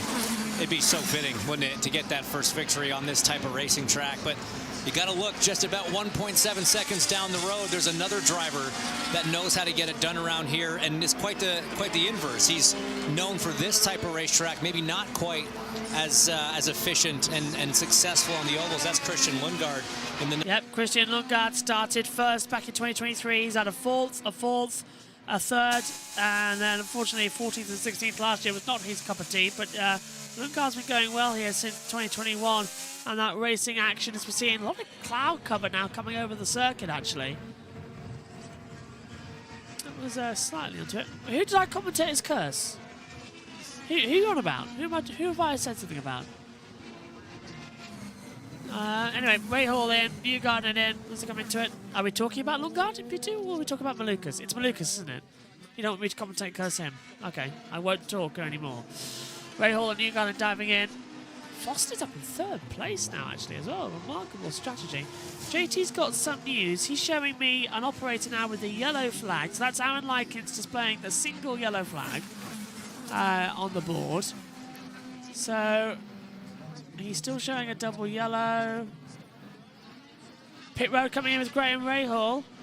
And there's the driver with there's the marshal with the white flag for the back. Pit road quickly. When he has 9 of them in play, especially if a caution was to come out at the right time in front. These are used softs for Graham Rahal. He's back out. And Joseph Newgarden also making a stop. Yeah, it was tidy from RLL. Really, really nice. 7.1 for them. Yep, and there we go again. So JT's now also showing me the yellow flag stationary being held at the entry into, well, banking turn 1, so it's the exit out of 14. And it's in close to the car is actually fully stopped over the line. So that flag is incorrect. So we've got a waved yellow for a local yellow, and that flag for a slow car which is actually stopped. And then the yellow flag starts waving. But no doubles. Rossi actually has to get out of the car in order for something to twig. Malukas down pit road. Just say something weird with the engine going on?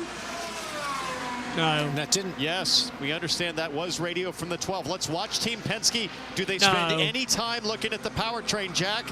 The leader coming to you. No, I haven't. No. Yeah, thanks, Townsend. We're not sure exactly what that radio communication was in actual reference to, so I'll dive into that here in a little bit. It's going to be used soft tyres for David Malukas.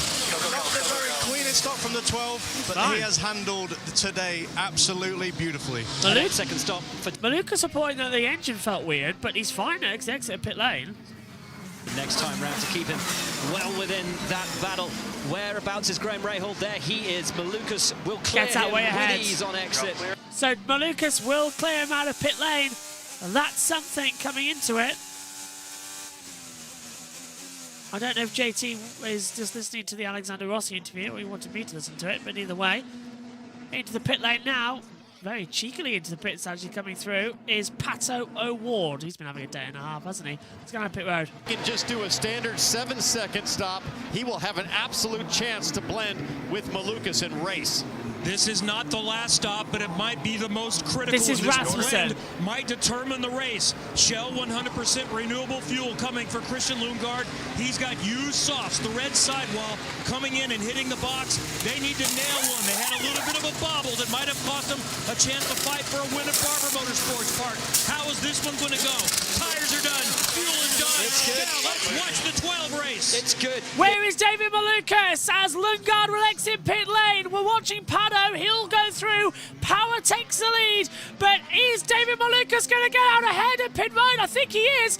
They just make it. Lundgaard hits back on the power. Malukas going to come in towards turn one. Lundgaard's going to be right there. And David Malukas gets out ahead of Christian Lundgaard. Yes! The gap between them is down to inches. And that slight hesitation for Lundgaard launching from the box, that may have been the difference, guys. It was also an 8+ second stop. Christian Lundgaard almost threw away his race car. A huge Almost moment lost it. exiting turn 4. A wild save. The gap opens up because of that save. But Malukas maintains track position over Lundgaard. Will Power finds himself back in the lead of this race on an alternate and fuel-saving strategy. Alex Palou down in 11th and fighting his way through the field. It is on for the win as we approach lap 50 here in Indianapolis. Fascinating stuff here at Indianapolis, and for David Malukas fans, with that special tribute livery that he's got, he's running here this weekend, and that is Will Power claimed Roger Penske's 200th IndyCar win at the 2018 edition of the Indianapolis 500, and that's what it is. Huge lockup down to the first corner. As I look up and Lewis Foster's going. Yeah, Foster tried to pass Palou, locked up, went straight on through turn 1, had to use the overshoot, so Palou goes through into 8th place. Inside the top 10 as we catch back up with David Malukas making his way around the Sunoco Chip Ganassi machine of Kiffin. Simpson down to 4th, Malukas up to 3rd. Now Ward and Power haven't pitted 18 laps since their last stop, same as Kiffin Simpson, so they will be coming in, I would say, they're going to save considerably to do it on one more stop, do the maths, but they're going to be out for a little bit longer. An opportunity now for Malukas to get his head down, try and tow up to the back of O'Ward. Power, I don't think it'll take him long to catch Pato O'Ward. Won't be doing any fuel saving really in the 12 camp. And this could be a very, very special day for David Malukas and Team Penske. As further back, Palou and Newgarden very close together, 7th and 8th. And then just up the road, Graham Rahal. Lundgaard still in there as well, on board with Lundgaard. Had that big switch. And that correction really slowed him through the chicane. And that full throttle run down to turn 7. They are on the push strategy, just FYI. Everyone has one more stop to make. Just behind. There's so much of this race still to go at IMS. Will it be David Malukas? I can't see the alternate strategy working for Power and O'Ward, but stranger things have happened, of course. Very much so. New helmet for David Malukas this weekend. If you follow his socials, get a real close-up of the design of that. You can see the top of it as we ride on board with the Verizon machine. And the brakes closing right up to the back of Pato O'Ward's Arrow McLaren. O'Ward, of course, recovering from that first corner melee with Felix Rosenqvist.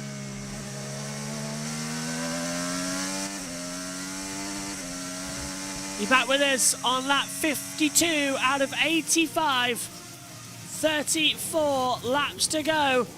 And Malukas look at the inside of Pato O'Ward with a very late lunge. So that's Malukas going up into 2nd position. Ahead, Team Pit Road. To keep That's what I thought we were going to hear Pit Road there. We are not.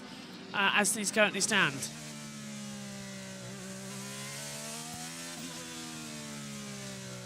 Lundgaard has taken Simpson for 4th. Rahal follows him into 5th position. So it's Power, Malukas, O'Ward, Lundgaard, Rahal, Simpson, Newgarden, Palou, Foster, Ferrucci in the top 10. And there's some mammoth racing going on here. Let's go check in with Fox what happened to the break. On the way into the chicane too. That's cold tires, full fuel, trying to do that change of direction. It just has this pendulum effect of the weight on the back of the car. Tires not quite ready to take it. I mean, how fast were those hands? If you blink, you will not see that correction. That was... I missed it when you first reacted. I'm like, what are you talking about? I didn't see anything. That was a big moment. Power leads Malukas by 8.2 seconds. It's fitting that Malukas has this livery on his car this weekend. It is to celebrate what was Penske's 200th race at the 2018 Indy Grand Prix. This as part of their 60th anniversary tour. And Malukas saying what an honor it is to drive this livery, to drive this car, to drive this number 12, and to replace somebody he's always looked up to in Will Power. Jack, what can you tell us?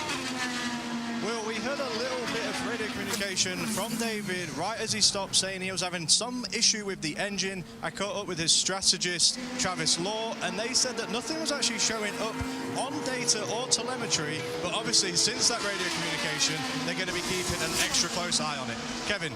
Well, even beyond that big moment on the outlap for Christian Lundgaard, he just said a lap ago, I am so loose right now. Not super happy with the car at the moment. On the no fuel save needed strategies, he goes around his teammate Pato O'Ward, who is on a big fuel save.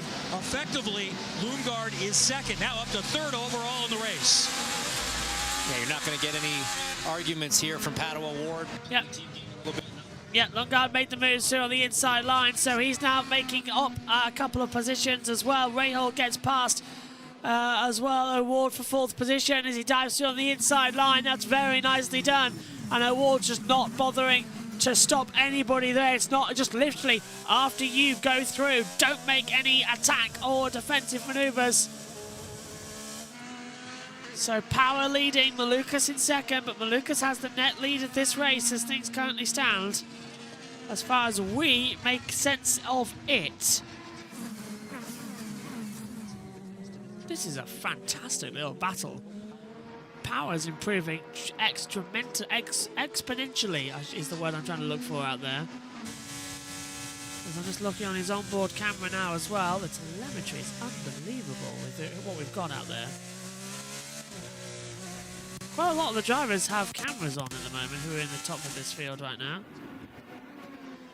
Grosjean improving.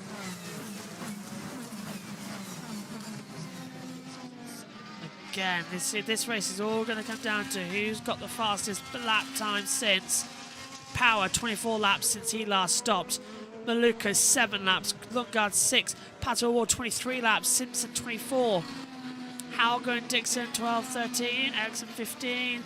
So, you know, we've really got to see stops coming in soon for Power as well. On those ulterior red sticker wall tyres, they're going to be giving up quite quickly. Power, though, does another top lap on 13.236. He's not slowing down on those softs, is he? 25 laps left since his last stop. He's happy with the soft tires mid-stint.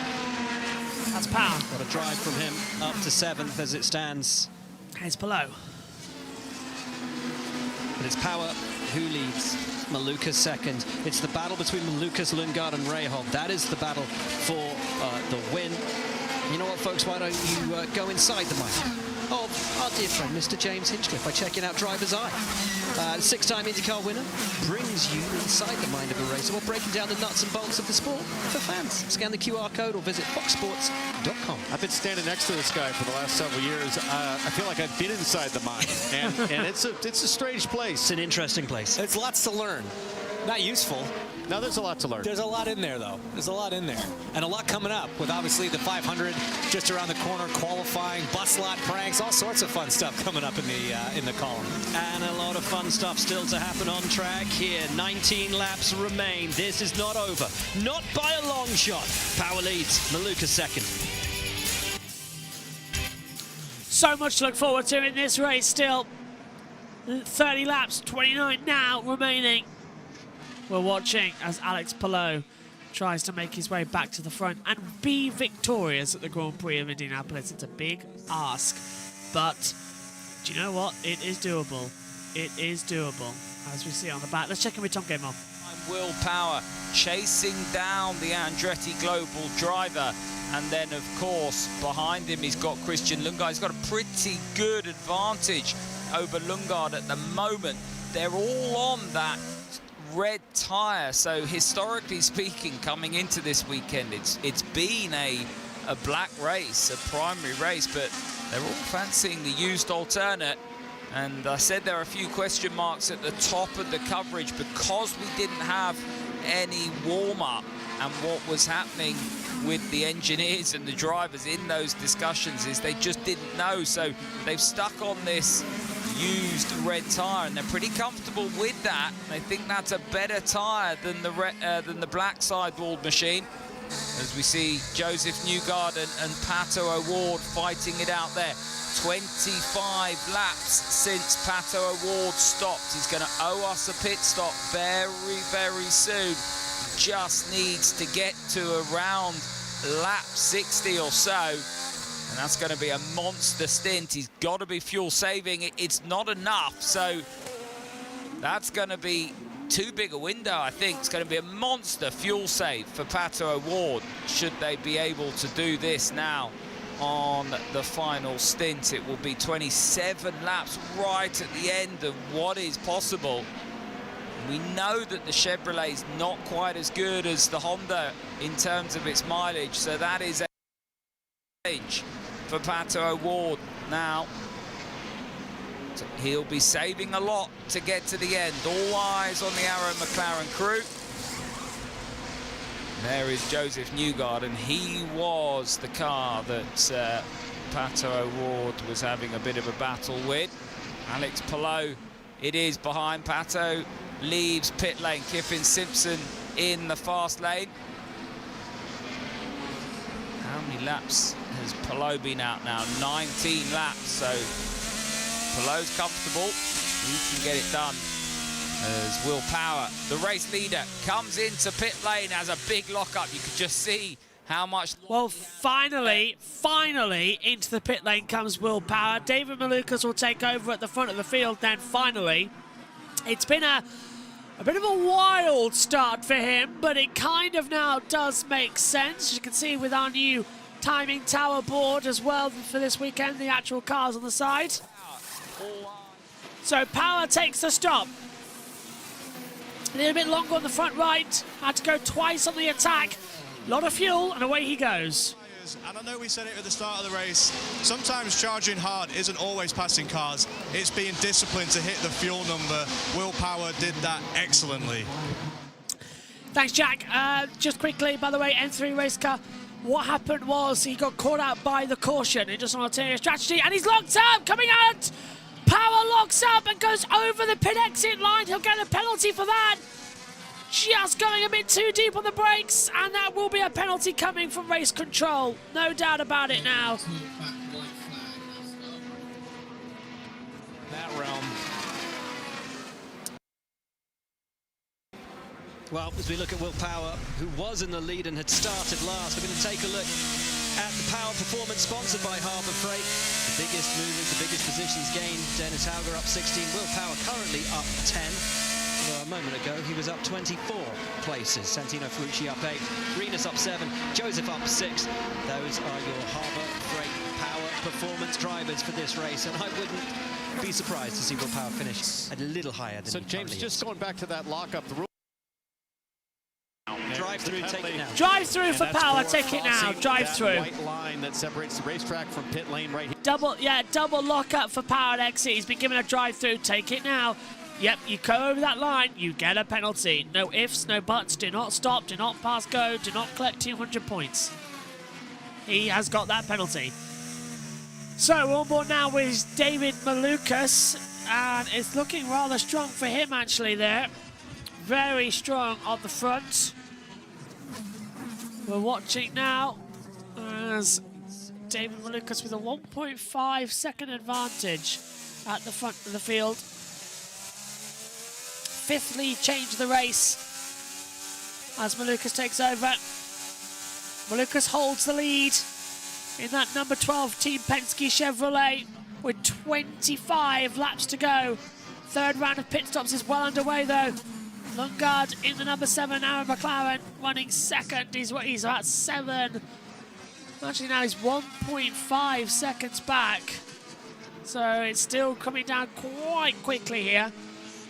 Is Lundgaard or Malukas? It's the day of the pups to try and win.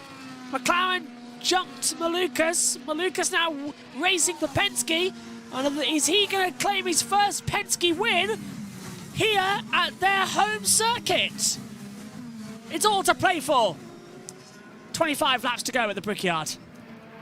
The top 3, Louis Foster's in the top 6 as well, so the team performing well, not just on the 15 car, but the other thing that's interesting for me, guys, is just looking at this push-to-pass picture over the top 3. You've got David Malukas, 59 seconds, Lundgaard, 78 seconds, and Graham Rahal is sitting on 98 seconds left of his 200-second allocation of push-to-pass. This could be crucial late in this race. Do you try the undercut? Is it strong enough? Is it powerful enough? No, they'll just respond on the next lap. It just depends how long do you go, because you don't want to have to save fuel to get to the end. I think it's going to come down to this right here.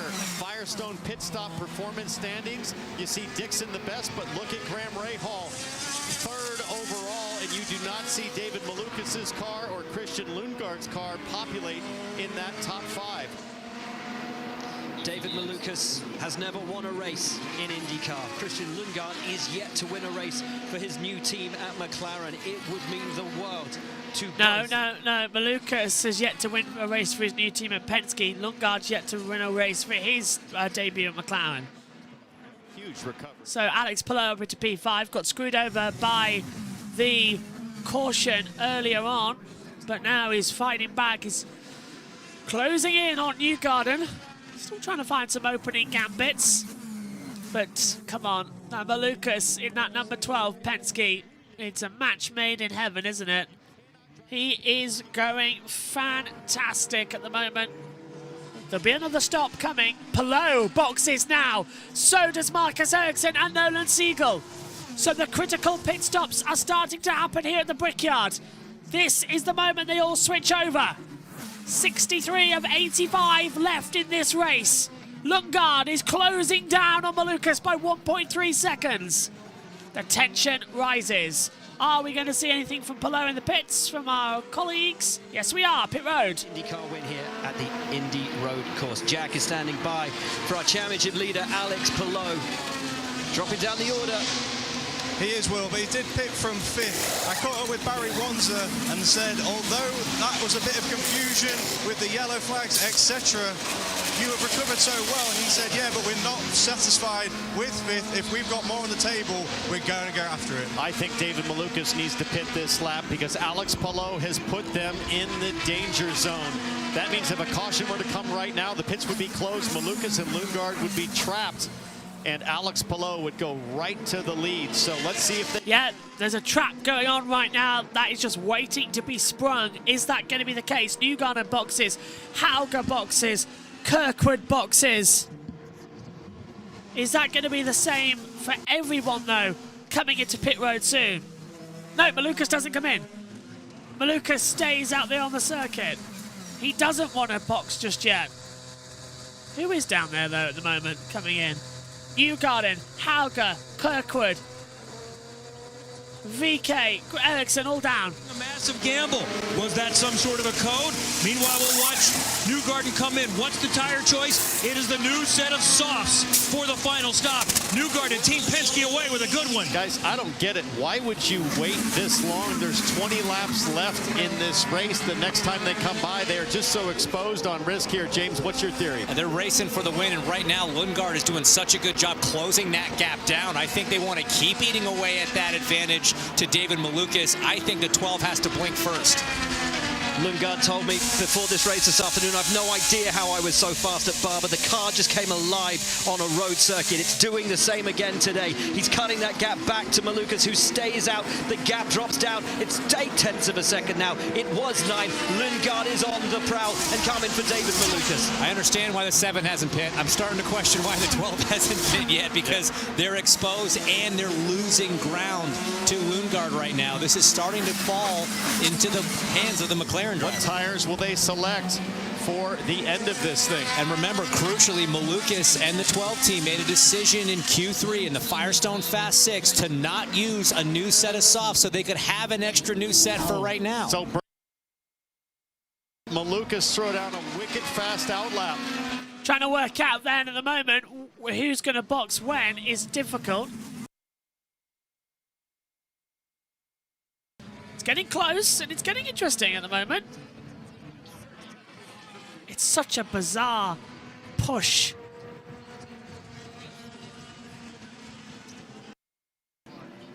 So Malukas leading by only 8/10 of a second. Lundgaard pits, so does Rahal. This promotes Malukas to get a little bit of a good outlap. Now Malukas must box next time by. This is critical. Christian Lundgaard is it, so Santino Ferrucci. Malukas is pushing it now, there's a caution. Let's get out pit road. Laps and pit crews. Roll it back to Barber. The last pit stop was the one that cost Lundgaard the chance to fight for the win. Have McLaren learnt their lessons? Can they get this one off without a hitch? Lundgaard rolls down pit lane and pulls into his box. Look at Malukas trapped in traffic as the stop happens, Kevin. Graham Rahal is also coming in, and he's going to pit right in front of him, so that makes it a little bit tougher exit. And remember, it's easy to stall here. Lundgaard will get away safely. Rahal finishing both with the new soft to finish the race. Great stop from McLaren. McLaren were really strong there, so was Lundgaard. They've pushed it out massively. Watching now to see where they all filter into this race. This is going to be critical. Armstrong gets ahead. Ferrucci and McLaughlin now. David Malukas is coming into the pit lane. 20 laps to go here at the Brickyard. There's about 25 minutes of running. Finally, Malukas comes in from the pit lane. He had to stop. It had to come in. It couldn't wait. Race leader in. And now this is personal. Late for Malukas. Pressure on the Malukas crew. Pressure on the 12. The new red here, you need anything? No response. And for Lundgaard, spraying that button, getting all the extra pace he can, needs a perfect outlap. Jack is standing by waiting for David Malukas. I am Will. We didn't hear anything back from David Malukas if he wanted to make a wing adjustment or not. We did hear the radio communication, new soft tyres. We're going to get a great answer. Is the undercut better? Is the overcut better? This is going to be a really important and exciting outlap. Great stop. Great stop from Penske. But the question is, we even come out to the Combox camera on this one.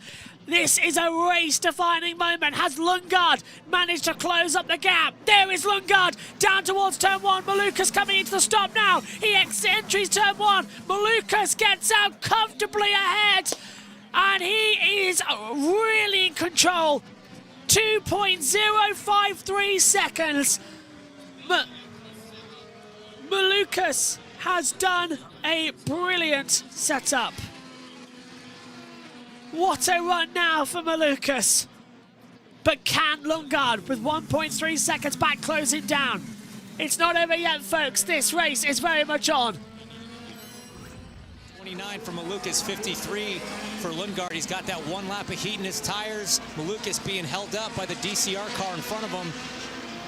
This could get spicy here. It really could. Both of them on the button. 19 laps to go. They're going to have nothing left for the end. And Malukas with half the amount of push to pass left as Christian Lundgaard. It's what we like to see. It's 3/4 of a second and closing. Here comes Lundgaard. Lundgaard's going to go for the attack now. This is what we've been waiting for. He's on the push to pass with 44 seconds left. Malukas is blocking him too. It's 3/10 down towards turn 1. Malukas goes to the inside. Lundgaard holds it around the outside into the first corner. Malukas will have the undercut though. Can Lundgaard get back on the power? It's a battle for the lead here at the Brickyard. Lundgaard round the outside of turn 2. Surely not. Malukas, he's sliding around, and Lundgaard goes through. Oh boy! What a tremendous move with a switchback down Human Boulevard, and Lundgaard leads. He gets ahead of Malukas. Oh, JT, that was so fantastic. An absolutely incredible move for Christian Lundgaard through the chicane. That is not easy to do. Incredible move. What a move. And he's already pulled 7/10 of a second. I think Malukas is sort of in shock after that one. So would I be. That was tremendous. It was planned. It was executed to perfection. And anybody doubting McLaren's lineup, Christian Lundgaard's just given us an absolute corker. Round the outside at 2, threads it down at 3 and 4, and he deals well with Malukas, and the pit crew went nuts as well. JT, is that now Lundgaard in control of this race? Possibly, but that has Move of the Race award. Oh, yeah. Right there, that Move of the Year. Yeah, that's not easy. That's a very hard, tight apex through 2, and he did it. And he got it then down near the chicane. That is unbelievable. Do you remember the NASCAR wreck we had there a couple of years ago? When there was damp? Yes. Yeah. You make it wrong there. It's an actually large shunt that you don't expect to happen. I am amazed. Go on. It's very fast through there. Even though it is a chicane, it is very fast through there. I am going to disappear back into the Shadow Realm, and I will return a little bit later on. No worries. And I will go back to the talkback rail. No worries. Right now, let's check in then, as there's a move going on further back as well. As that is, again, I want to say that's going to be, that's Seagull getting ahead. That was a nice little dive bomb as well on the inside. Let's check in with Tom Gatemore. His first year for McLaren at this track, but he knows how to get around this circuit. Qualified on the front row in 3 straight IMS road course races, including the 2023 Grand Prix. Finished 2nd, 4th, 4th and 3rd in 4 starts before last season, as I said. This now could be his first win here. Has a win, of course, with RLL, but not in the Papaya. And David Malukas, oh, you got a feel for him. But Christian Lundgaard, so quick at the end of Barber, felt that that was one that got away. They're not going to make the same mistake here. And Tony Kanaan, who's a proper racer, the team principal at Arrow McLaren, would have been loving every second of that. And Zach Brown as well, if he's watching, he loves that kind of thing. And as I said, a true racer's move. Christian Lundgaard putting distance between himself and David Malukas. In the end, it wasn't too bad a strategy call for Team Penske. I don't think they would have wanted to do that. They would have wanted to be in control. Carl Moore and McLaren got the blink, didn't work, but Lundgaard made it count a lap later. 15 to go at RMS. Not for me.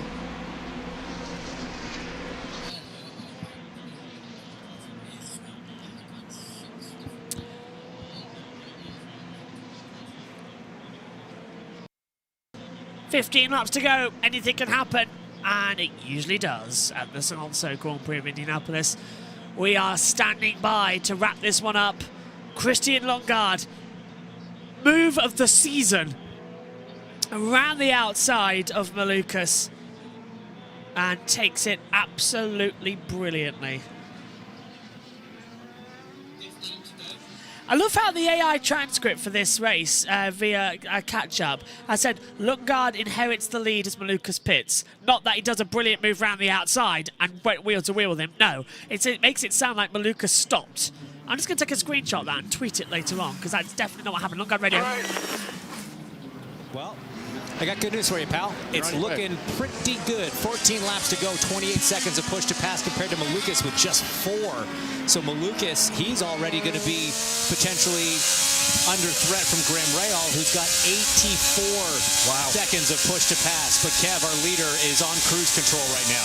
And if you were watching in the first practice, the car was not good for Christian Lundgaard. He was not happy, and Kyle Moryu, who you've heard talking to Lundgaard, said, hey, why don't we remember back to what happened at the last road course? Started poorly at Barber Motorsports Park. Let's try that change. Even though that has a lot of hills and natural terrain, and this is more flat, it worked, and that's what's got them back in the ballpark since second practice. Lundgaard has been quick all weekend, and he might be on his way to his second career win.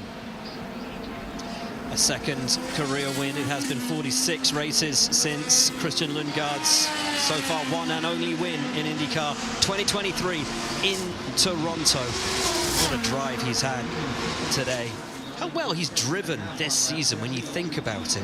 Podium first time out in St. Pete, started 12th, finished third. You think about Barber, started 10th, finished second, could have won on that day as well.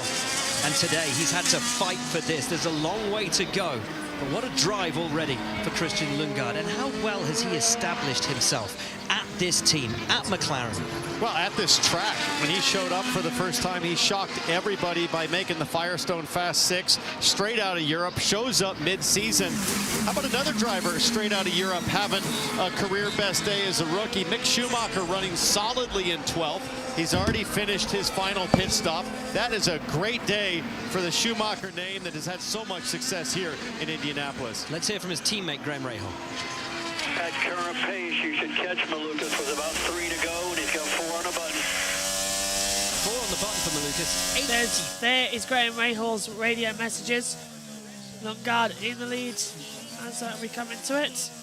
JT's gloating, he's got cookies in the box as well.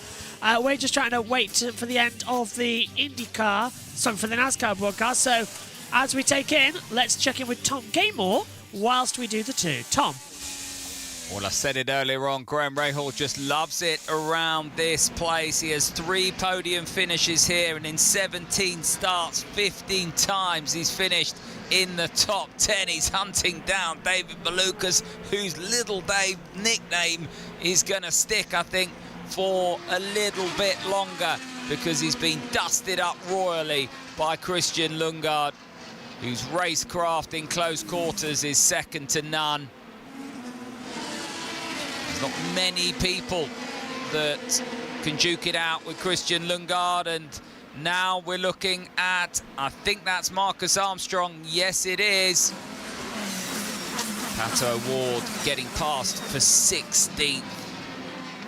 It's been a tough day in the office for Pato Ward, a race that actually promised so much after a fabulous qualifying session earlier on. Just did not get the rub of the green. Felix Rosenqvist, his old teammate, taking him out. And then that slow pit stop. Just want to park this car, get in the speedway machine. Of course, these road course cars parked away for the Indianapolis weeks ahead. Of course, we've got lots of coverage live for you from practice week next week into qualifying. And then, of course, the running of the big race itself. But they'll have completely built speedway machines. And we know how good Pato Ward is on the big speedway here.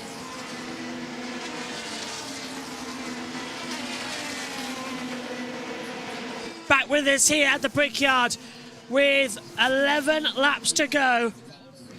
JT, this is going to get quite close now. Lundgaard 3 seconds ahead as there we get more moves going on further back. But this has been a dramatic race. It was difficult to start with, but it's closed up nicely. Yeah, absolutely. A perfect time for a hockey to go into an ad break so I can actually come over and talk about cars going very fast and round in circles while in the middle of eating a very nice apple crumble cookie.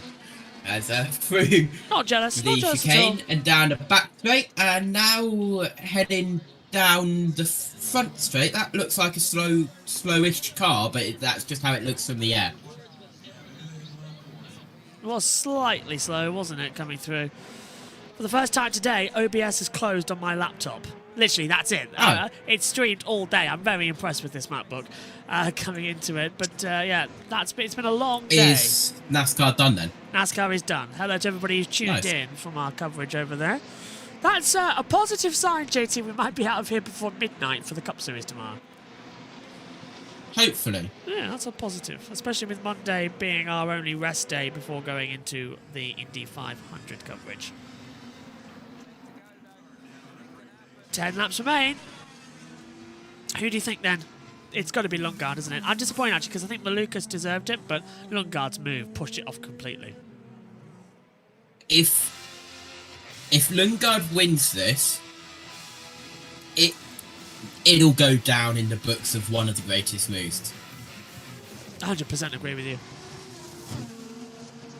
It was okay, back amazing. to the talk back Shadow Realm I go. Alright, bye-bye. It was amazing. Absolutely pitch perfect. I'm trying to find out what the timing buttons was. The way you press it, I don't know what it was.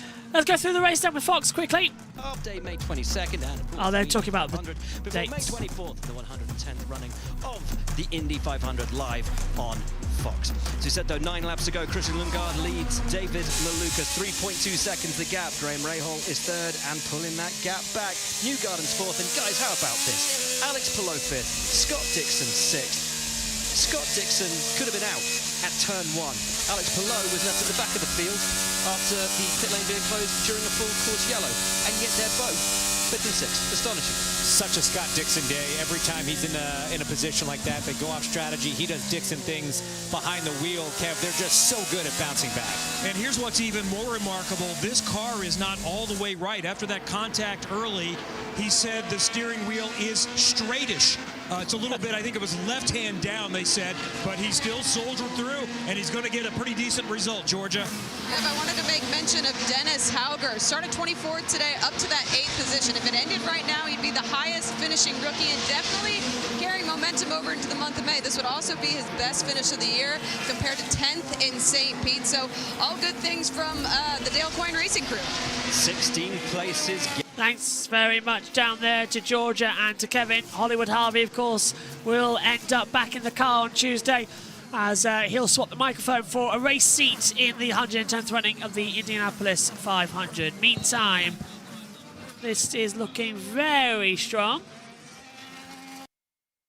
as Lundgaard 3.3207 ahead to Malukas.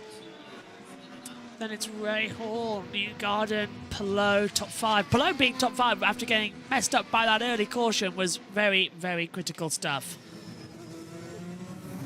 So, Lundgaard, after a stunning overtake round the outside, leads this race to David Malukas in second. Rahal, Edelman, and Lanigan Racing, though, 3rd, 7th and 12th. Rahal 3rd, Foster 7th, Schumacher 12th. Stunning from them. They'll, of course, be joined for the 500, if I'm not wrong, by Catherine Legg. 33 cars will enter the month of May. There will be no bump day as far as I know. JT had news, I believe. Go on, JT. However, there is on the Indianapolis 500 schedule, official schedule, there is still a last chance qualifier practice and qualifying session. Huh. Exactly. Huh. So who's there 34? There is still a scheduled last chance qualifier practice and last chance qualifying session. Whether they do it is 2 hours. topic, No but one's it is there. scheduled. I would not like to commentate on 2 hours of just one car going around and around and around. I hope that happens now. Yeah, probably will be. 34 cars, one goes home. Wait, no, because then that means because I'm here every second to document every lap. Yes, you are. You're stuck with me, and so is Megan. And then Omi will join us later on. It's going to be Omi a will probably not join us. It's yes, thank you. Cat Leg is under AJ Foyt this year. I forgot who she was with this year with the eyes, lips and face. No bumping, only 33 cars entered. Well, yeah, that's what we said. We know there's only 33 cars entered, but the fact that on the website there's still the bump day kind of makes you feel like, is there 34 that could sneak through? We won't know officially. They haven't specifically said bump day though. They just have a scheduled. Just have a scheduled session called Last Chance Qualifying, Practice, and Qualifying.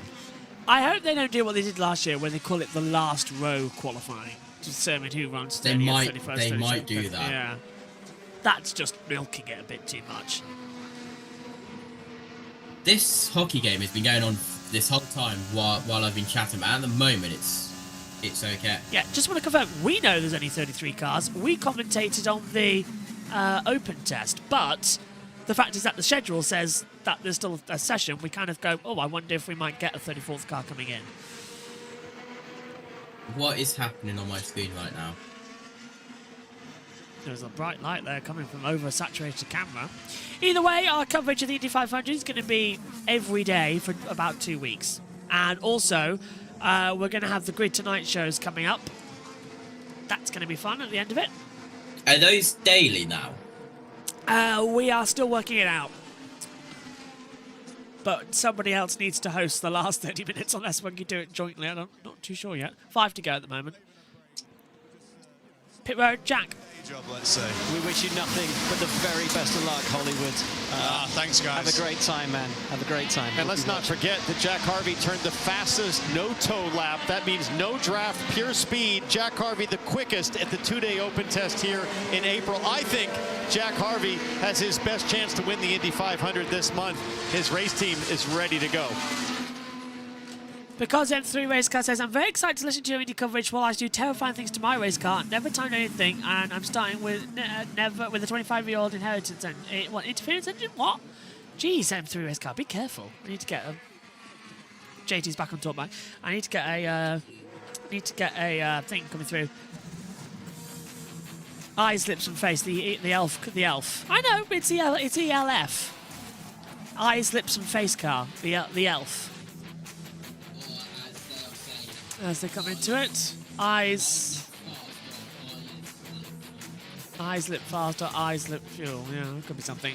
4 to go. But I'll tell you one thing, I have to know that because I told Nina about that and she was very interested that that's the sponsor. She did. That's the 3rd year they've sponsored her now, coming into it. As Schumacher looks on the inside. Whoa. Yeah, isn't Catherine Legg actually at Watkins Glen this weekend? Yeah. JT's just confirmed. Yeah, Catherine Legg is doing Watkins Glen NASCAR this weekend, and then she's hopping on the plane, and she's going into Indianapolis. Go on. Lost pit selection and crew chief due to tech. Ah, okay. Okay, yeah. So she called 3 lost down. But yeah, so Catherine Legg's actually going to have a busy couple of weeks. Oh, and Schumacher locks up! Trying to go for 11th place with Ferrucci, and almost has a massive contact. Santino just holds. Oh, he has hit him! Round goes Ferrucci! Schumacher a little bit adhesion over exertion, and he's gone round. Santino Ferrucci a 360. He keeps the engine running and will be able to keep going with no yellow. He loses his positions to Simpson, Armstrong, and Power down to 15th.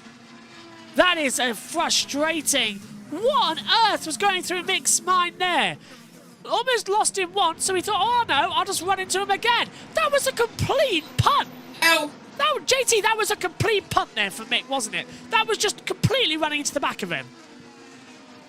What was that? What in a wide world of sports did we just witness? Watch Ferrucci.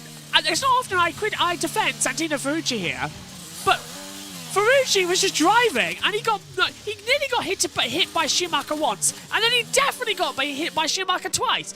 What is going on? I have never, ever witnessed that. Mick Schumacher, brain fade. Well, he's learned from his dad how to take out opponents, hasn't he? Armstrong looking on the inside of Simpson, down Human Boulevard into Museum Corner, and he's got the move stick. You can hear the tyres changing. So Armstrong to 12th, Simpson down to 13th. There is Lundgaard leading this race with 2 laps to go. We'll come on to the comp box on the last lap. I appreciate that he liked the learn from his dad. Yep. Very much was a little bit of a manoeuvre there, wasn't it? Come on, Mick, keep better than that. That was a weird hit on Santino. Lundgaard, though, is on course for a very, very popular victory. Christian Lundgaard. It will be his first win.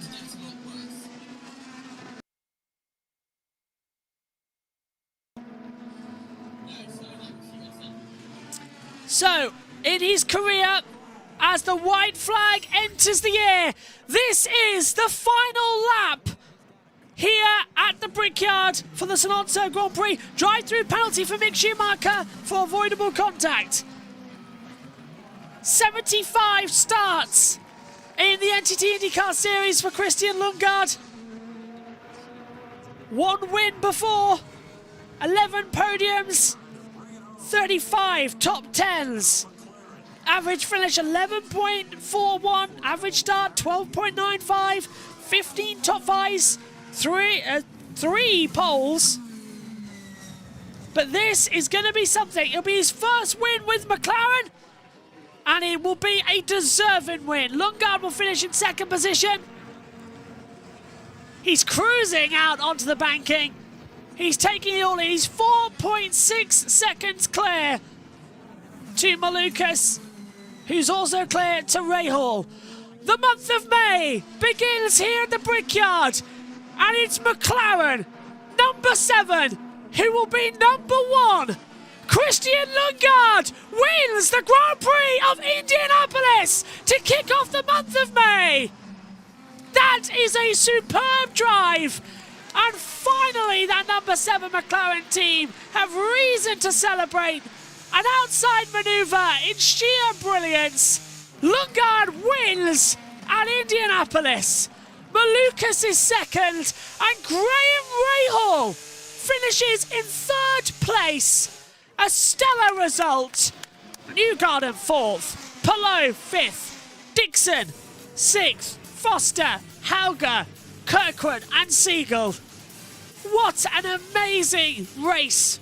Lundgaard is victorious. Let's check in with Tom. Let's check in with Tom Gaymore. Coming to Arrow McLaren. Now, last Win Pato Award back in July of last year at Toronto. This a timely reminder that Arrow McLaren are a force to be reckoned with. It's not just about Chip Ganassi, Team Penske, Andretti. Arrow McLaren are here and they want to win this championship, and they believe they've got a charger in Christian Lundgaard who can do just that. May need to brush up on his ovals, but no one can deny his street or road course pace. And he's the type of driver that if you give him a sniff, he'll take full advantage of the opportunity. And in fact, I don't even think he got a sniff. He just dusted David Malukas up and then drove off into the distance. That is a world-class drive from a very accomplished racing driver indeed. You've got to wake up pretty early in the morning to get one over on Christian Lundgaard when it comes to racecraft. And he's going to enjoy every second of this. And the biggest month of the year in terms of the IndyCar calendar, and he's going to be heading to it brimming with confidence. A fantastic drive, and Carl Moyer calling the shots on his pit stand. Ex-Penske, of course, got it just spot on.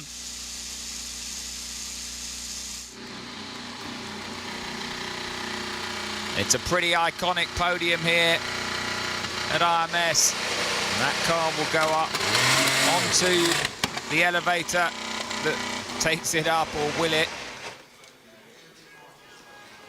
Well, let's go back now to Indianapolis for more of the celebrations from Team McLaren. As he leads the Cardinals against Manny Machado and the Padres, or it's Mets Diamondbacks next on Fox.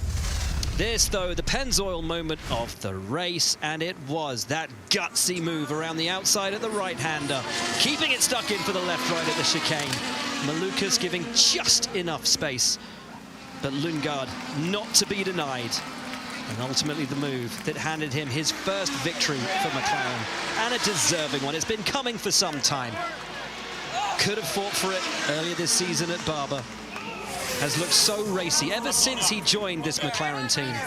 But this victory richly deserved, and it will be celebrated. Delighted for Christian.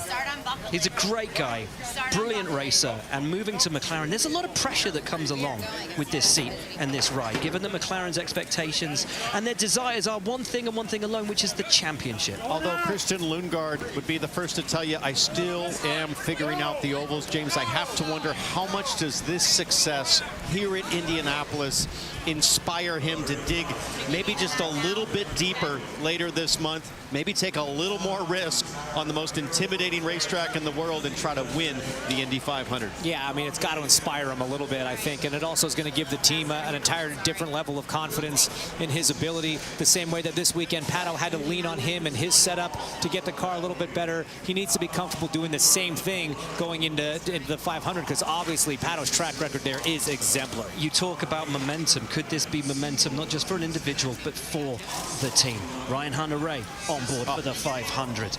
Pato O'Ward, we know, runs well at the 500. Christian Lundgaard, a winner on the road course. Could this be McLaren's month of May? Yes, absolutely. I mean, you look at how they've performed the last 5 years here. There's nothing that says they can't be contenders when the white flag's waving. Well, what a day, what a drive, what a move, what a win. What a driver is Christian Lundgaard. Brilliant stuff. I love that. I mean, it was wild. Well, you think about the way the weekend started, as James pointed out, this team was struggling a bit, but they figured it out. They reacted, and they reacted right. There's reacting wrong, and there's reacting right. And when you react right in racing, it means you're a team that is gelling. Absolutely. That is your race winner, Christian Lundgaard, finally, for McLaren.